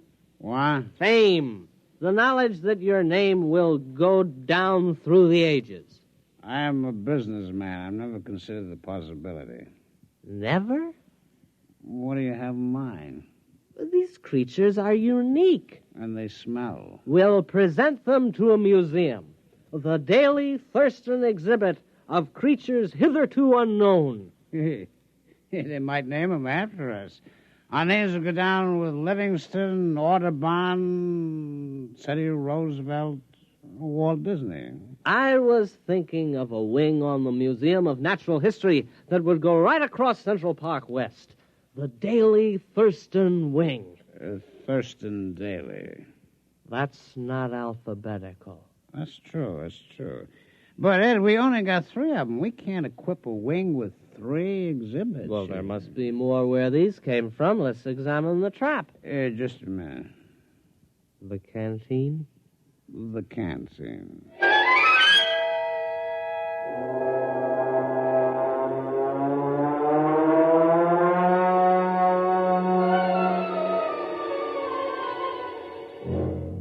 We've got something. There it is. Look, it's about 3 feet tall, a big one.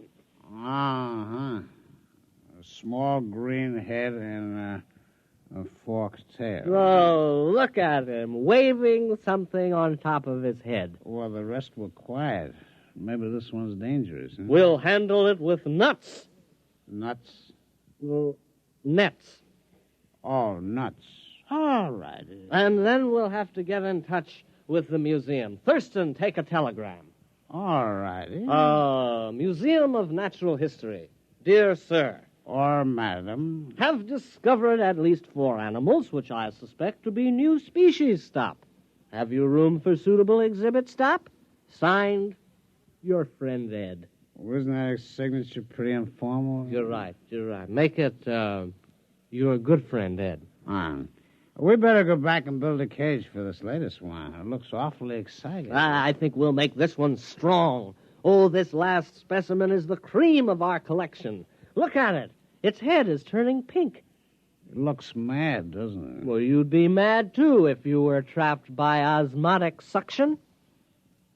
Say that again. Osmotic suction. Here, you take the canned seat. I'm way ahead of you.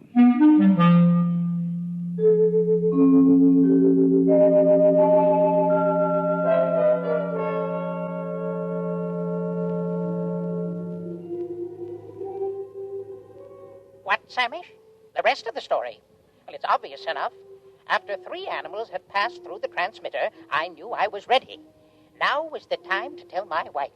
Accordingly, I asked her to crawl into the garden with me. Tell me, dear, she said, has something been bothering you of late? Have I displeased you? My dear, I said, you have tried your best, but it just isn't good enough. I'm going to take a new mate. She stood motionless, her cilia swaying in confusion. Then she exclaimed, Freagle! Yes, I told her, the glorious Freagle has consented to share my hutch, and with a clever shove, I pushed her into the matter transmitter. Samish, you should have seen her expression. Her cilia wreathed, and she screamed and was gone. I was free at last, free to mate with the splendid Freagle. Now you can appreciate the full perfection of the scheme. It was necessary to secure the Terran's cooperation, since a matter transmitter must be manipulated at both ends. I had disguised it as a trap, because Terrans will believe anything. And as a masterstroke, I sent them my wife. Let them try to live with her. I never could. Foolproof. Absolutely foolproof. No one could prove a thing. And then, Samish, then it happened.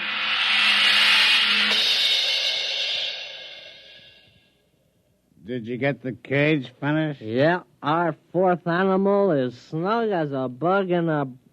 It doesn't matter. Boy, it's a mad one, though. I couldn't help feeling it was trying to tell me something. Come on. Here's a trap. It's empty. But it is. It's empty. You suppose something's wrong with it? Maybe there's nothing else to capture. Oh, that's silly. Why would it capture 4 animals and then stop? I've pressed all the buttons in the right way. Maybe the battery's down. Osmotic suction doesn't work on batteries.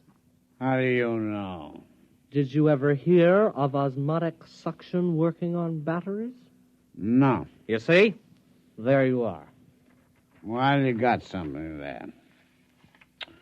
Oh, I know. What? Let's go to Lake Placid and forget the whole thing. No, this thing's got to work. It's got to. The Thurston Daily wing of the American Museum of Natural History is at stake. Would you want that vast edifice across Central Park West to remain empty? No. Would you want the Daily Thurston wing to be rented for a garage? Or a roller skating rink? Oh, horrors, no. It's got to work again. I'm going to open the top. Look out. No, let's just see what's inside here. My hand. It's gone. My hand. No, it isn't. It's right there on the end of your arm. Oh, but when I put it in the trap, my hand disappeared. You know what would do you a lot of good? A little rest in Lake Placid. I know a fine, restful cocktail lounge. No. Look. I'll try it again with both arms. Look. No hands. Very clever. I see how it works. Thurston, those animals didn't come from the Adirondacks at all.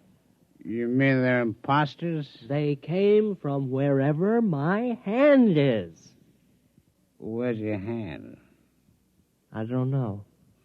Do you realize there's a lot more where they come from? Thurston, the future of the Daily Thurston wing is assured. Give me a hand up. And what are you going to do? I'm climbing into the trap. Oh, don't do that. You don't know what's in there. Here I go. There goes my feet. Hey, wait a minute. Here's a canteen. Let's have one for the road. Huh? All right. Wish me luck. I still don't think you should do it. I do it for science and the Daily Thurston Wing. Why do you hold your nose? I got sinus. Here I go.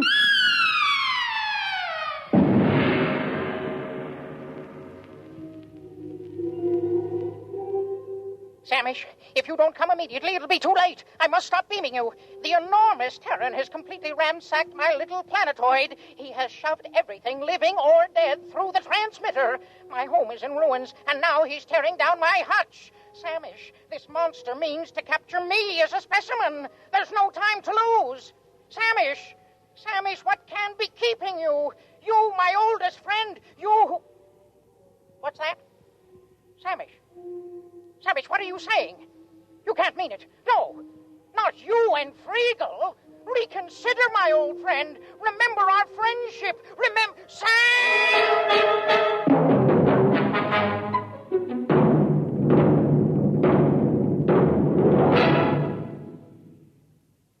You have just heard X-1, presented by the National Broadcasting Company in cooperation with Galaxy Science Fiction Magazine, which this month features The Deep One by Neil P. Ruzick, a story which tells of a single mistake in the plan for survival, the biggest possible mistake.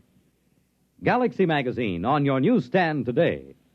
Tonight, by transcription, X-1 has brought you The Trap, a story from the pages of Galaxy written by Finn O'Donovan and adapted for radio by Ernest Kenoy. Featured in our cast were Donald Buca as the voice, Ralph Bell as Thurston, and William Redfield as Ed. This is Fred Collins. X-1 was directed by Daniel Sutter and is an NBC Radio Network production.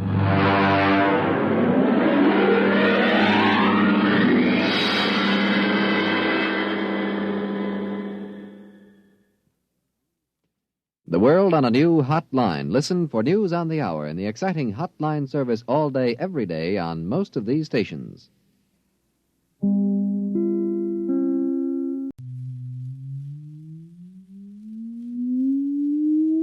Countdown for blastoff. X -5, -4, -3, -2, X -1. Fire!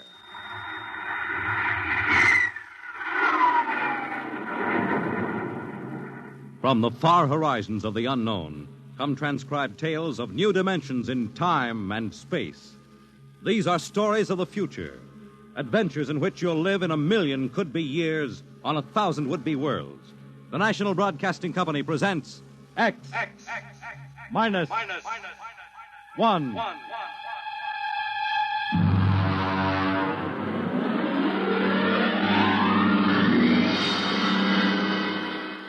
Tonight, Universe.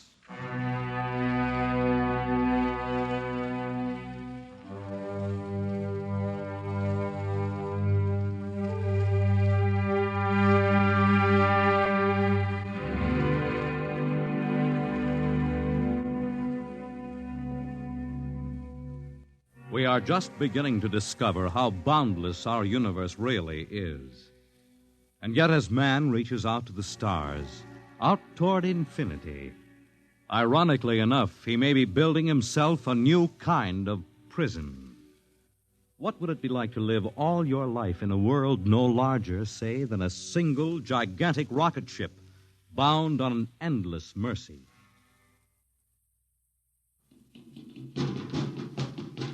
Hugh, look out!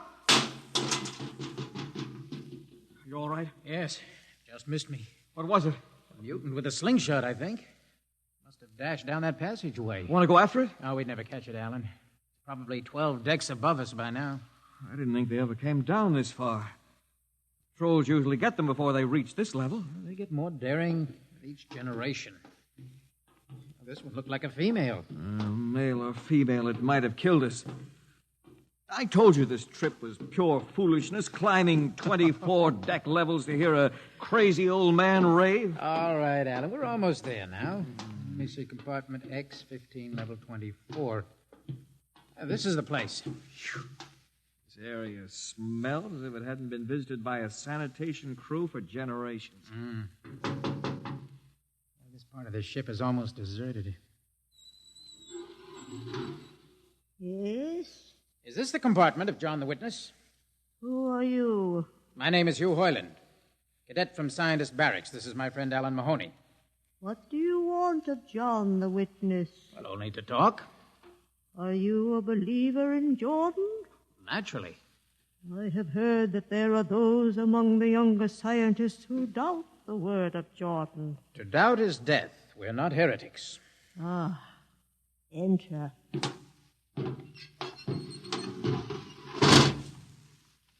I've brought you a gift of tobacco, grown on the richest level. Oh, it smells good. I assure you it's of the best. Wait here. I'll get him. What a rat's nest. Well, what the devil do you think he can tell you? Alan, I'm not sure.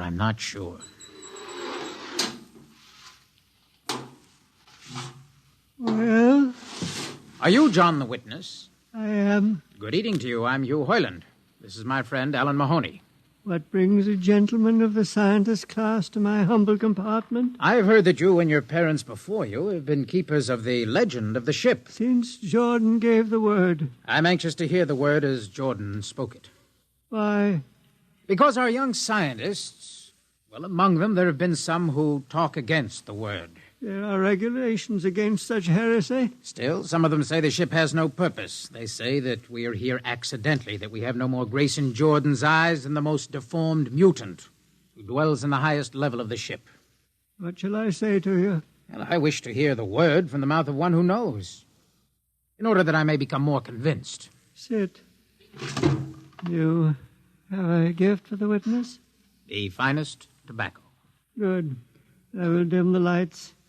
Now pay close attention, for these are the words as my father's father's father gave them to his son's son's son. This is how the ship came into being, how our people were created. In the beginning there was only Jordan, thinking his lonely thoughts. Out of his thoughts came a vision. Out of the vision came a planning, and out of the planning came decision. Jordan's hand was lifted, and the ship was born. Mile after mile of good compartments, tank after tank for gold and corn, ladder and passage, door and locker fit for the needs of the yet unborn.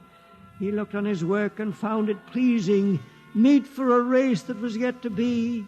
He thought of man, and man came into being. Then Jordan checked his thoughts and searched for a key.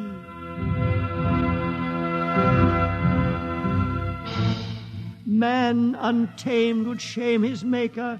Man unruled would spoil the plan. So Jordan made the regulations, and order came to the works of man. A crew he created to work at their stations, scientists to guide the plan. Over them all he created captain, made him judge of the race of man. Thus it was in the golden age. These are the true words? As my father's father taught them. But what of the strange beast-like people on the upper levels of the ship? Surely Jordan did not create them. Jordan is perfect. All below him lack perfection. You have heard of the legend of Huff? I have heard that he mutinied against Jordan. Darkness swallowed the ways of virtue. Sin prevailed upon the ship. And before wisdom prevailed and the bodies of Huff and his followers were fed into the converter, some of the rebels escaped and lived to father the mutants. They are tainted with the sins of their fathers. Witness, one more question. Speak. What is the ship? The ship is a great sphere, 25 kilometers wide and 100 levels deep. I know that, but the upper levels. Regulations forbid us to venture into the upper levels. But it is said that beyond the levels of the mutants lies the forbidden place where Jordan's spirit prevails. So I've heard, yet something troubles me. Something which prompted my coming here. Yes, my son. What lies beyond the ship? What? What lies beyond the ship? This is heresy. Answer me. I will not permit such talk. The ship is complete. The ship is universal. The ship is everywhere. The ship is endless. Your mutterings are those of a frightened old man. They answer nothing. You question the word. I think you lie. Hear me, Mr. Hoyland. For what you have already said, I can have your body fed into the converter. Your soul launched on the endless trip. You threaten me. Hugh, for Jordan's sake. Do you think I fear this dried fig of a man? Hugh! Sir, my friend is impetuous. He does not understand. I might be persuaded to forget a substantial gift. Why, you pig! Hugh! Alan, come on. The sight of this so-called holy man offends me. No, you shall not leave. Don't try to frighten me with that gun, old man. Remain where you are, heretic. I warn you, put down that gun. No, closer. Drop it. Very well, then. Death to the heretic. Alan, get him. Alan. He's not breathing. Is he dead? I don't know. Come on, Hugh. We've got to get out of here. Right. Nowhere. We can't go back. They'd feed us into the converter before we could even... What's that? An alarm. That old woman must have turned it in. Come on, Alan. The patrol will be here in no time. Where can we go? Yes, where? The upper levels. No, the mutants. We'll have to take our chances. Come on, Alan. Let's go. Listen, that's the patrol. Come on, we've got to climb. There's a hatchway down the corridor. All right, quickly, quickly. Oh, are we fired? Alan, up the ladder. Up. Come on, Alan, come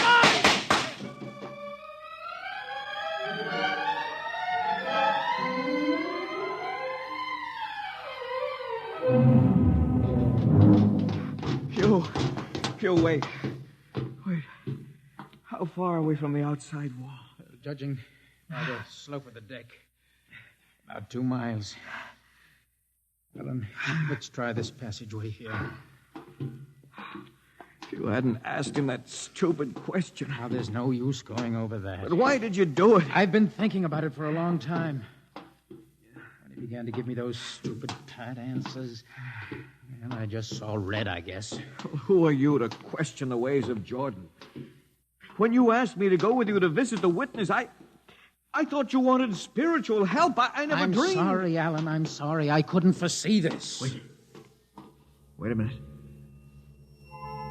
What? I saw something move. Where? Near that bulkhead. I don't see anything. Maybe my eyes are going bad. Listen! You behind us! Alan, look out!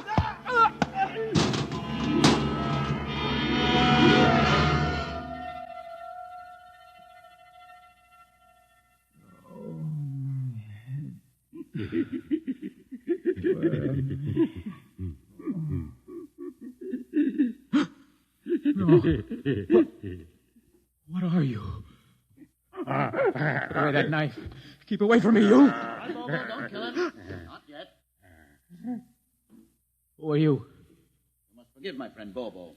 Like so many of my people, he's rather impetuous where members of the so-called super race are concerned. Who are you? What place is this? As you can guess, from my leg, I'm a mutant. Mutant? Where is Alan? Your friend is dead. Dead? I was not able to restrain my people in time to save him. Why don't you destroy me and get it over with? We do not kill for pleasure, Mr. Hoyland. Only when necessary. You know my name? I read your identification tag. Who are you? Mutants can't read. My name is Gregory. Gregory? I'm a leader of my people. You see, although we are unfortunate in our heredity, Mr. Hoyland, many of us are quite intelligent. And why do you live like animals? We'd rather live like free animals than like regimented slaves, as you do. I've heard you practice cannibalism. Undoubtedly, you hear many things about us. You turn your head. Why? That monster. I've never seen a creature like him. Bobo is an unfortunate. He was born without the power of speech. How can you tolerate such a monstrosity? We've learned to live with difference. If we began to destroy our imperfects as you do on the lower levels, there would soon be no one left. It violates the regulations. The word of Jordan states Mr. specifically Heinlein, that... your people are really quite primitive and barbaric. You dare say that to me? I dare say a good deal more. Let us go to my compartment and speak further. I'm always interested in information on the lower levels. I'll give you no information. Bobo. No. Mr. Heinlein in my cabin, please. No. I would advise you to go quietly, Mr. Heinlein. Bobo has a hatred of superior beings, which is unfortunate, but quite understandable. Proceed.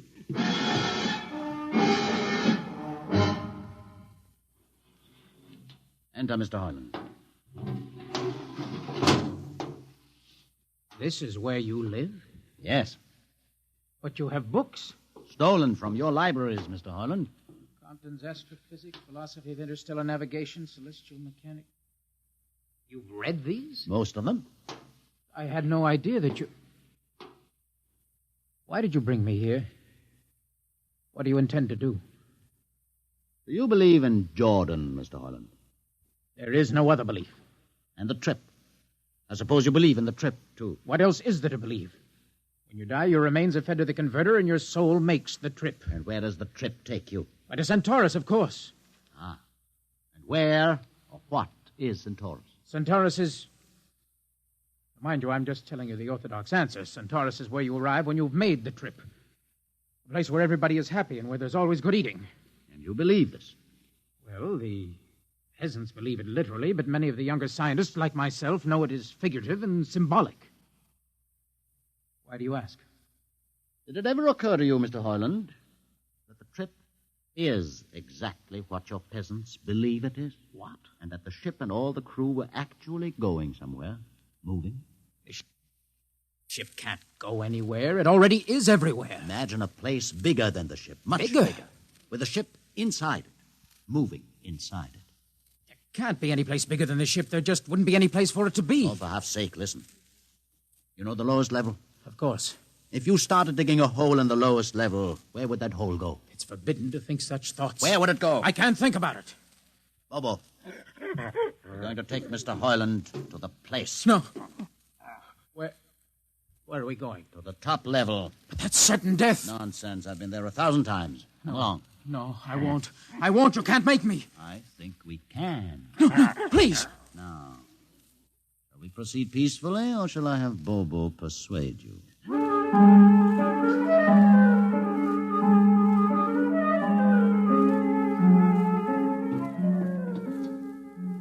Open the door, Bobo. Inside.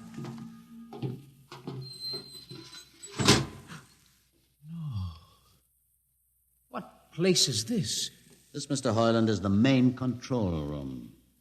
Now, Mr. Heinlein, you're trembling. It isn't true. No, there's no such place except in mythology. Ah, you younger men are so wise, Mr. Heinlein, except for one thing. This happens to be the main control room of the ship. Main control? But it's just a huge room with an instrument panel. And what did you expect? How do you know this is the main control room? See these instruments? Using them, the navigator many hundreds of years ago actually steered the ship on its voyage. I don't understand. I didn't suppose you would. Sit down. Very well. Look up. What do you see? A huge shield. Watch it for one moment, Mr. Heinlein. You're going to see something that few of us have ever been privileged to witness. What are you doing? I'm dimming the lights. Don't be frightened. Keep your eyes focused on the shield above us. Ready? Watch. It's sliding back. Ghost of Jordan. Well? What am I seeing? The universe, Mr. Heinlein. The universe in all its beauty. The stars, the planets, the suns and moons and constellations. No, it can't be. The ship is the universe. There is nothing but the ship. Ah, but there it is. You see it before your eyes, spread out like a canopy of glory. Do you still deny it? Answer me, Mr. Heinlein. Do you deny it? No, I can't deny it. They've lied. They lied to all of us. Good. showed this to others of your people whom we captured, and though they saw it before their very eyes, they would not believe it. Please tell me all about it. Tell me the truth about the ship and about the universe. What are these things? How did this come about? Many thousands of years ago, on a planet like those you have just seen, a planet called Earth, a scientist named Jordan decided to build a ship that would carry men from one planet to another. For many years, Jordan and thousands of others studied and planned. And when they were finished, they built the ship.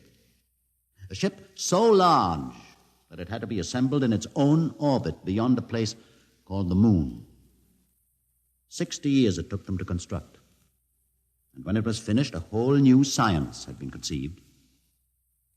Then the trip was begun. The trip that was to land a colony of Earthmen on a far-off planet called Centaurus, millions of light years beyond the furthest planet ever reached before. How do you know these things? Among my books are the log, which Jordan himself kept, and the records of the journey for the first 40 years. What happened? There was a mutiny.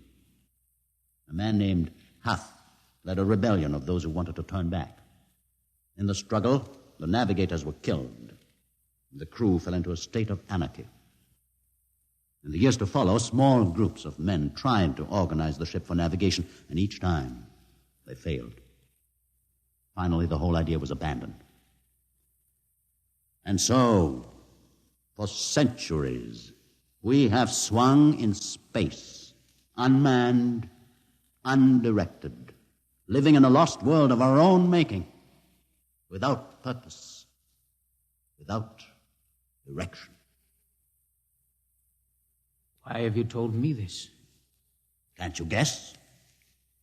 You want to finish the trip. Yes, but I can't.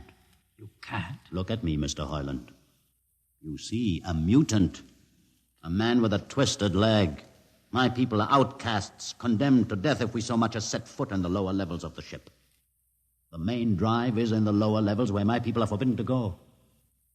No. It would mean that both our people would have to work together. Our differences encouraged rather than denied. All right. I'll see the captain himself. I have an uncle on the Central Board. I'll tell him what I've seen here. And do you think he'll believe you? Send one of your people with me. That's asking a good deal. I'm risking a good deal by going back. Very well. Bobo will go with you. Bobo? He can't talk. There will be no need for talk. I will write a message guaranteeing safe conduct for a group of unarmed scientists to visit the main control room. Bobo will take you safely through our territory. What happens when you reach your own level is up to you.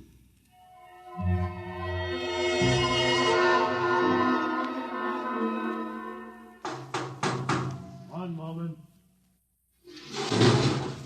Yes, what? You? Quick, Uncle, let us in. Hey, but this mutant... He's harmless. Please, Uncle, please. Now, what is this? You're wanted for... I know all about that. Uncle, listen. I must see the captain. The captain? Are you mad? Uncle, you're a council member. You can get me to see him. He'll kill you. You're wanted for heresy. I don't care. I must speak with the captain. Now, Uncle, you're close to him. You can arrange it. I don't understand. Listen to me. The ship is moving. I can prove it. Do you understand? There is a purpose in the ship. I don't understand what you're babbling about. Now, never mind. Just talk to the captain. Tell him I have information of tremendous importance. Tell him I've arranged a truce with the mutants. Truce? Here, show him this paper. Signed by their leader. Do it, Uncle, for my sake. I don't know what... Uncle, please, if I'm to die, let this be my last request to you. Very well.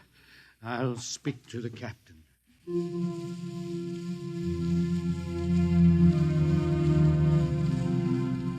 And you say, Mr. Hoyland, that you saw this with your own eyes? I swear it, Captain. I swear it on the word of Jordan. Let me see the paper again. Commander Erst, what do you think? I don't know, sir. It might be a trick. I guarantee you safe conduct. If these things are as Mr. Hoyland reports them, it would pay to risk a few lives. The man is a convicted heretic. Still, we must not discount his word. He has a safe conduct, and the mutant risked its life coming with him, I think we might investigate. Captain, you mean you will do it? I will have an expedition outfitted. Dismissed, Mr. Hoyland. Thank you, sir.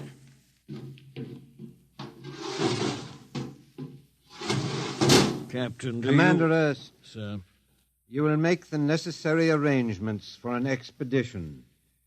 And I trust you understand. Perfectly, sir. Perfectly.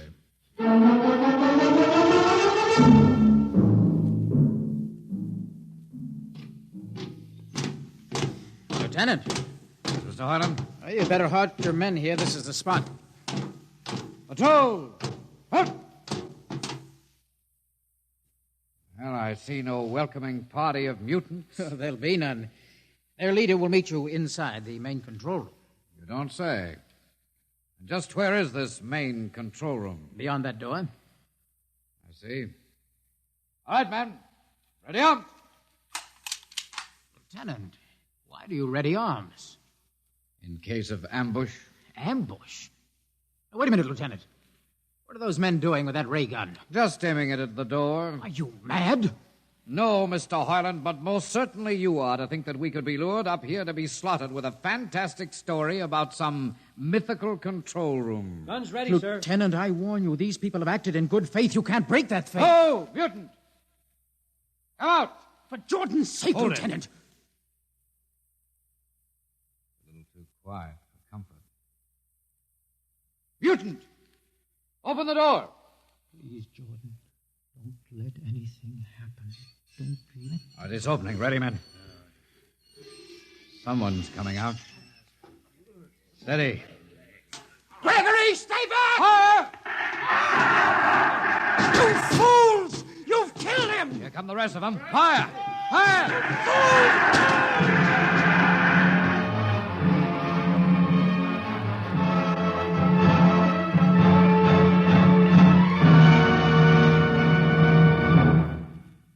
That should teach them a lesson they won't forget. All right, men, inside the room.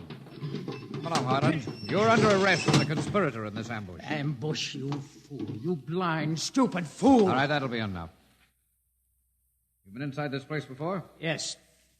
What's this machinery? These are the controls he would have used to steer the ship. Gone out of his mind, Lieutenant. Steer the ship? Who? The leader, the one you killed. This ugly mutant? This ugly mutant happened to be a man of true genius. Why, you're mad. Am I? Lieutenant, this man had a vision which would have saved you, but you chose to kill him because you couldn't stand the sight of his difference from you. Shut up, Highland. Don't listen to him, man. You can't shut your eyes, and you can't shut your minds, and you can't shut your ears to this. The roof's moving back. Yes, look. Let the vision of this confound your ignorance and blind your eyes. This is the heritage of stars and open skies, for which men have yearned for centuries. Try to destroy this, and you will only destroy yourselves. Death to the heritage. But I say to you that you can't keep this from our people. They will seek it out. The ship will be manned, and the ship will be steered, and there will be freedom, purpose, and respect for ourselves. This is your heritage. Look upon the universe. Kill him.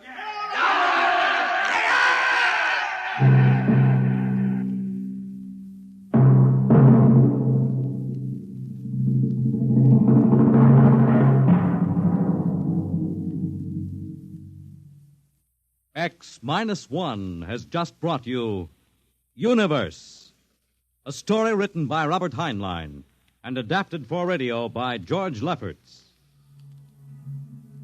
Heard in the cast were Donald Buca as Hugh, Peter Capell as Gregory, Bill Griffiths as Alan, Abby Lewis as the woman, Edgar Staley as the witness, Jason Johnson as the uncle, John Seymour as the captain, and Ian Martin as the lieutenant. Your announcer is Fred Collins. X-1 is directed by Fred Way and is a transcribed NBC Radio Network production.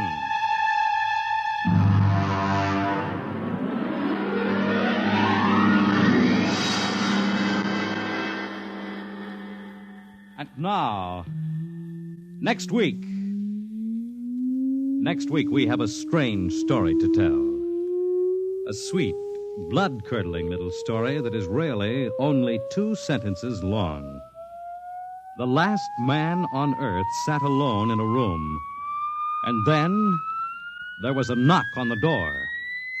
What knocked on that door? You'll find out next week on X minus 1.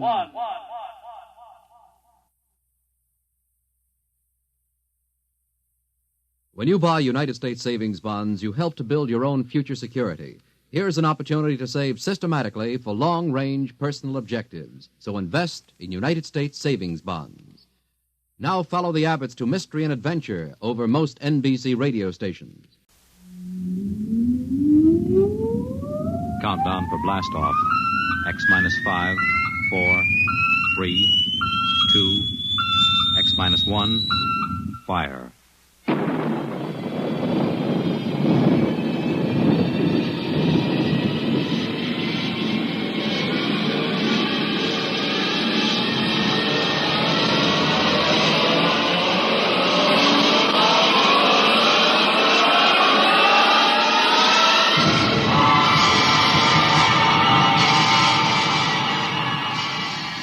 From the far horizons of the unknown come transcribed tales of new dimensions in time and space. These are stories of the future, adventures in which you'll live in a million could-be years on 1,000 maybe worlds. The National Broadcasting Company, in cooperation with Street and Smith, publishers of astounding science fiction, presents X minus 1.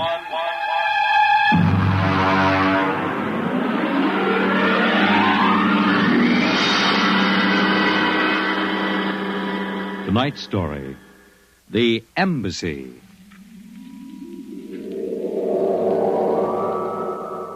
Out of the infinitude of stars and planets in the solar system and other systems in the universe, it is almost mathematically certain that other forms of life exist on other worlds. Someday, in the future, in 1,000 years, or in the next 25 minutes, daring travelers through space will make contact with the inhabitants of another world. But the question is, will we contact them first, or will they contact us? A private detective agency in downtown New York. Mr. Graffius, Mr. Bradbury will see you. Well, what can I do for you? My name is Graffius of Springfield. I would like your assistance in helping me locate a Martian embassy. Would you say that again very slowly? I came to New York to locate the Martian embassy.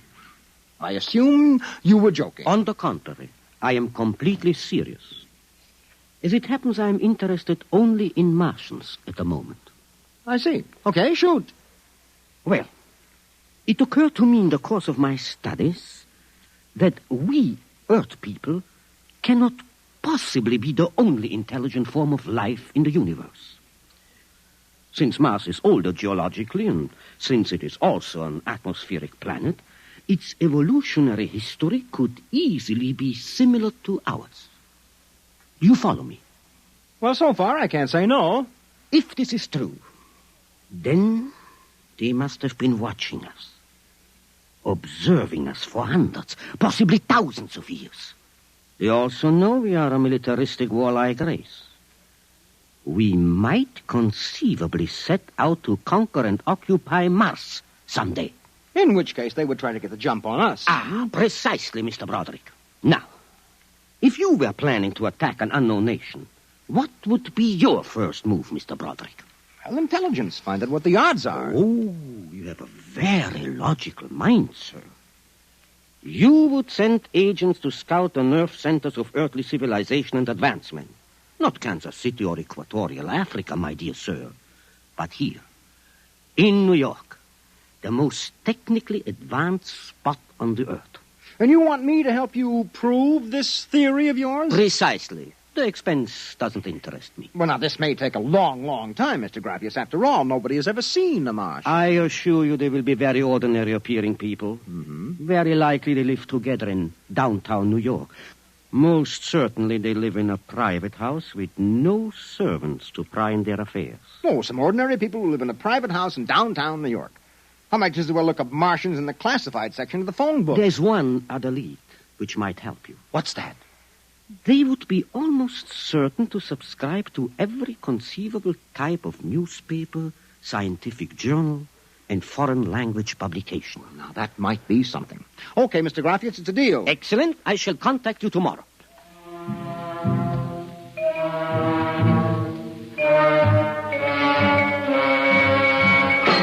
Boss, here's an address. Takes everything from Pick Magazine to the Manchester Guardian. Here, listen to this here.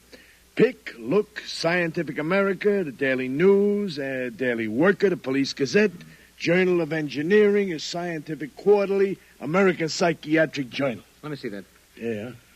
Oh, Doolin. Sometimes I wonder, what is the address on this? Well, it's 9 West 124th Street. Which happens to be the Harlem branch of the New York Public Library. Oh. Now, listen, Noodlebrain, what we're looking for is a private house. Oh, boss, what is the sense of all this? You know there ain't no Martian embassy in New York. This crackpot is paying us $100 a day, and we got to keep him happy. Do you understand? Yeah. Also, I have a hunch that Mr. Grappius is not looking for any Martian embassies. He is looking for something quite different. So we are going to find it for him.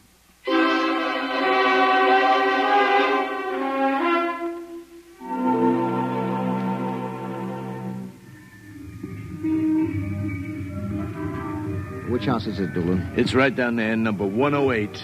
Nobody comes out, nobody goes in. I asked around. You haven't been blabbing around the neighborhood that we're looking for the Martian embassy, have you? Boss, I'm stupid, but I ain't that stupid. Who'd you talk to? I struck up what you might call a casual acquaintanceship with those two girls standing with the baby carriages up the street. That cute one is real cute. Look, Doolin, don't try to do anything intelligent, all right? Just keep walking up and down, see? Check. I'm going back to the office to meet Grappius. I'll see you later, boss.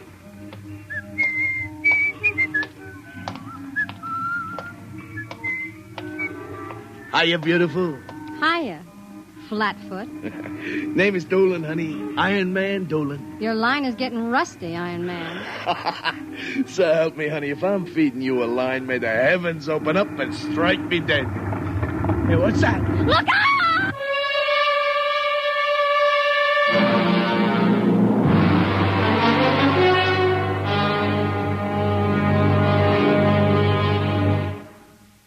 I'm sorry to have kept you waiting, Mr. Grappius. Thank you. But I've had Doolin casing our first lead for a week now. It's a house down in Greenwich Village, privately rented, number 108 Conklin Street. Nobody seems to know anything about who lives there, except that they subscribe to every paper and scientific journal put out. Also, there's a radio antenna on the roof. Oh, you don't suppose your Mr. Doolin will try to get inside the house? If this place is the Martian embassy... No, don't worry. Doolin can take care of himself. I'll stop with him now. Excuse me. Hello. Yeah, speaking. Doolin? Yeah, he works for me. What? No. No, I can't think of any. Yeah, sure. Okay, I'll be right down. Okay, Lieutenant, yeah. Yeah, right away. Something the matter? Doolin is dead, Mr. Grappius. All right, come on, we get a cab. I have to identify the body.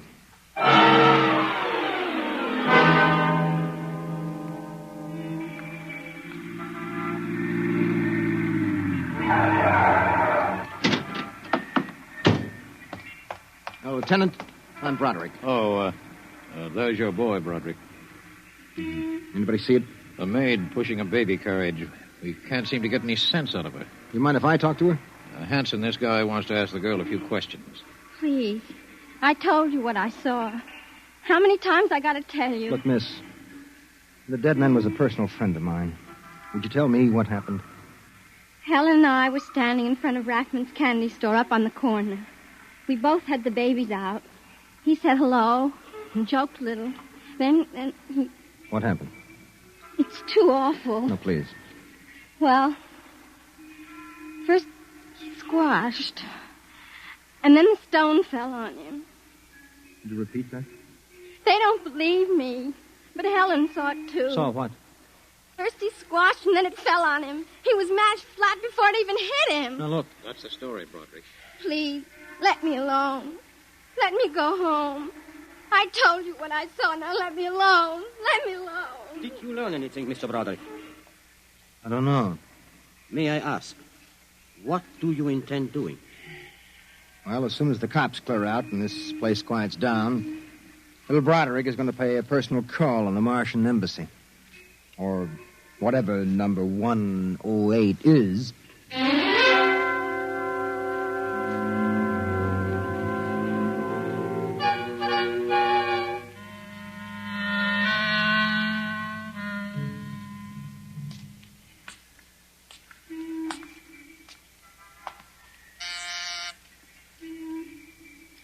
Whatever you are, open that door.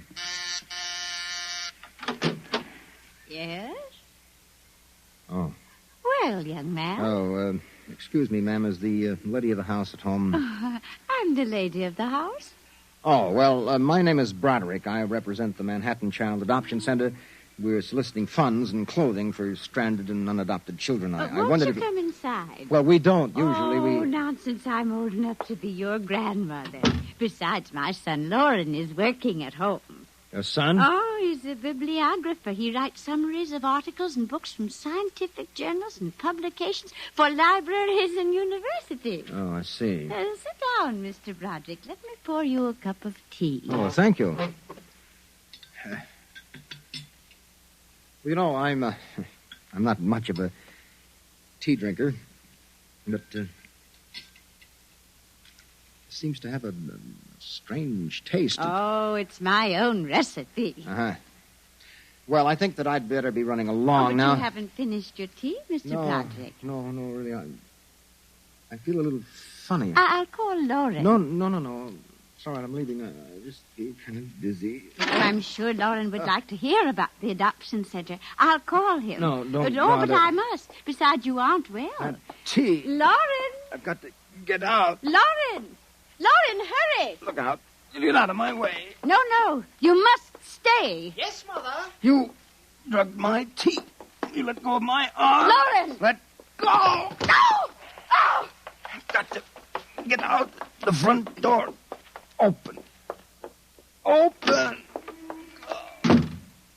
What happened? The other one, that Broderick, he was here. I drugged his tea. He got away? He was suspicious. Fool! Idiot! Go after him. Risk another murder on our doorstep. Are you insane? But he suspects. Well, we'll have to take our chances. We'll have to think of some other way. If he goes to the authorities... Oh, they'll laugh at him. How did they find out? I don't know how. But I'm certain someone else sent them. Who? I don't know. I'm afraid to let myself think. It might be. It just might be them.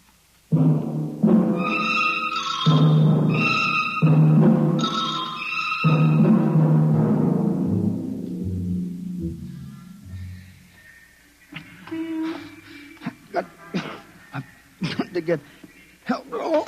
Look out! Miss, please. All right, miss. We'll take care of them. Come along, mister. I'm going to give you a break and take you back to the wife and kids. No, you can't. I'm sick. Sick, is it? What's the matter? I'm drugged. They drugged me. Who drugged you? The number 108, the Martians. Who? The Martians in 108 at Martian Embassy. Well, I've seen them with pink elephants, rabbits, and mice, but you're the first one that's got Martians. Oh, it's true, I tell you. Come along. Listen, don't take me back there. They'll kill me. I've got to make you understand. Here, I'll help you up the steps. What? Listen, my name. My name is Broderick. I'm a private dick. We'll find out about this. No. Here, don't try any tricks. Officer, listen, please. I'll give you anything, $1,000, but please, listen. For God's sake, listen. Yes, officer? Oh. Why, Broderick. You know this lush, Granny? Oh, why, that's my son, Broderick. No, she's Martian. He's in pretty bad shape. You better get him to bed. Oh, dear, and he was doing so well at the Alcoholic Society. He must have gotten off again. Looks like he's ready to pass out. Lauren! What is it, Mother? Oh, Brod. Your brother Broderick has been drinking again. No, officer, please. Look out. He's passed out. Oh, I'll take care of him, officer. We've handled this sort of thing before. Can you manage okay? We'll be fine. Thank you. Oh, you've been very kind, officer. Nothing at all, Granny. I know how it is with these alkies. Well, I'll be seeing you.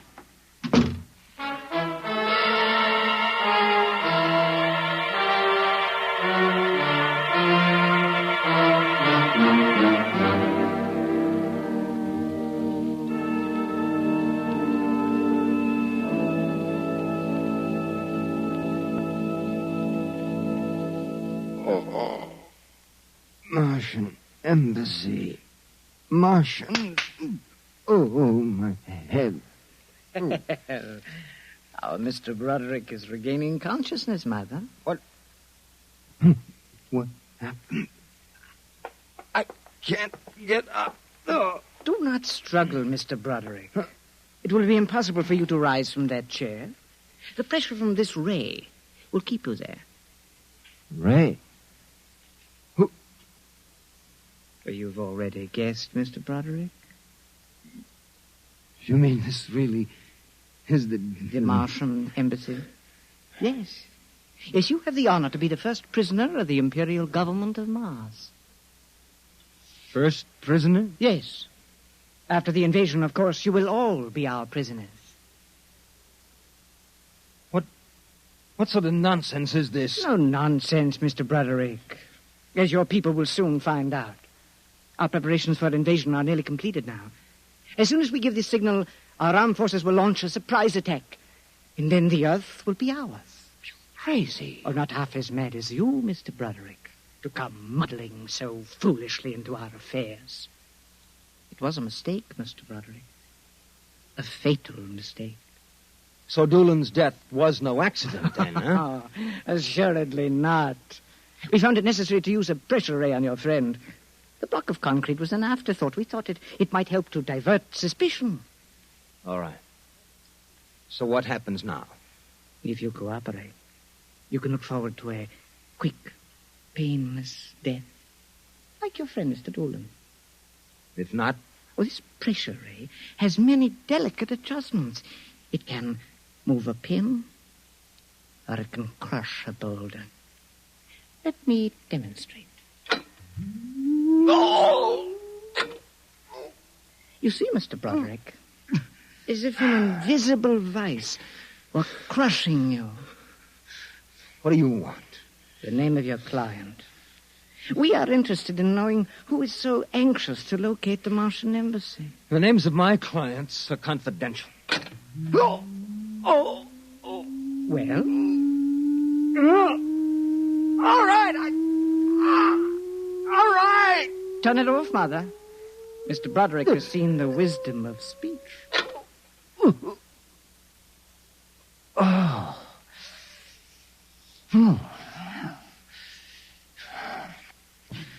His name is Graphius. Graphius? Yes. An unusual name for an Earthman. Describe him. Well, I don't think I really can.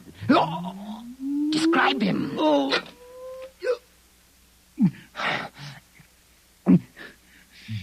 He's tall. The big forehead. It's about 60. Wears thick glasses. He's bald. Lauren, it sounds like one of them. Yes. Yes, it does. Contact the planet. Tell them we suspect that our plans are known. Ask for an acceleration of the invasion day. At once. What about me? Oh, I am sorry, Mr. Broderick. But I'm afraid you know too much now. In exactly 5 seconds, you will feel the full impact of the ray which faces you. I would suggest that you relax and meet your fate calmly. Oh, no, wait a minute. You will feel no pain, just a Wall of force crushing you. Yes, but listen. 5. But you can't do this. 4. It isn't human. Yes, I know we're not human. 3. Yes, but do you understand? No. 1. Mother in heaven. Now. No. Lauren! It didn't work. Something has happened. The magnetic field is dead. Stand back from the pressure rater. It will not function anyway. I have decontrolled your field. Lauren! Lauren, it's one of them. They found us. Did you think we wouldn't? You are free to move now, Mr. Brown. Look, I don't know how you got in here, Graphius, but stick around. These babies are really Martians, just like you said. They're planning to invade the Earth and take over. There will be no invasion. All right, you keep these characters covered. I'll get the police. There will be no need for the police. I intend to handle them myself. But, Graphius, the police will want Do not call the police. I don't get it. You fool of an Earthling. Don't you realize with whom you are dealing? The invasion of Earth by Mars will be like child's play compared with what... Lauren! Oh! Holy mackerel. They just flattened out. Yeah, like your friend, Mr. Doolin. Oh, I detest the use of violence where the intellect can rule. But unfortunately, the Martians are a threat to us and must be destroyed so that we can proceed with our own plans. What plans? Naturally, you wouldn't comprehend. Wait a minute. There are some things here that I do understand. A second ago, that pressure ray didn't work. Now you're using it like it was a toy. How did you get in here, anyway? Who are you? Another one of these Martians? No, Mr. Broderick. I happen to be a Venusian. A what? A representative of the planet of Venus. You're crazy. Not at all. Martian invasion would be like child's play compared to ours. The Martians would simply have conquered and enslaved your people. We Venusians intend to exterminate you completely. And I suppose that you were going to start by knocking me off. On the contrary, you are free to leave any time you please. Leave? Yes. Are you kidding? I know your plans, the invasion. I could go... Tell the police? Go ahead. Huh? Why don't you try it, Broderick? Because the minute I turn my back, you're going to let me have it. Suppose you try it and see. I have no interest in stopping you. Go ahead. Run to the police. Tell them anything you like. All right, Buster, you asked for this.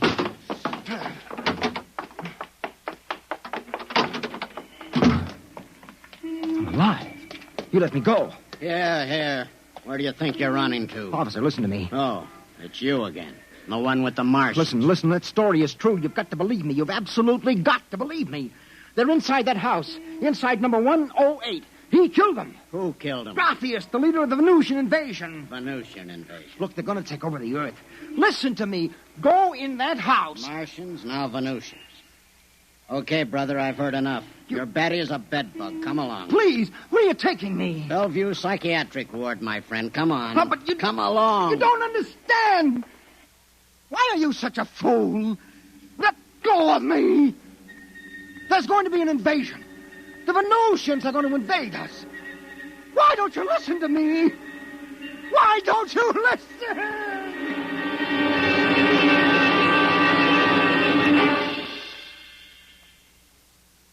You have just heard X-1, presented by the National Broadcasting Company in cooperation with Street and Smith, publishers of astounding science fiction. Tonight, by transcription, X-1 has brought you The Embassy by Donald A. Wollheim, adapted for radio by George Lefferts. Featured in the cast were John Larkin, Theo Getz, Bill Zuckert, Audrey Blum, Virginia Payne, Clark Gordon, Jack Orison, and Reese Taylor. Your announcer, Fred Collins. X-1 was directed by Dan Sutter and is an NBC Radio Network production.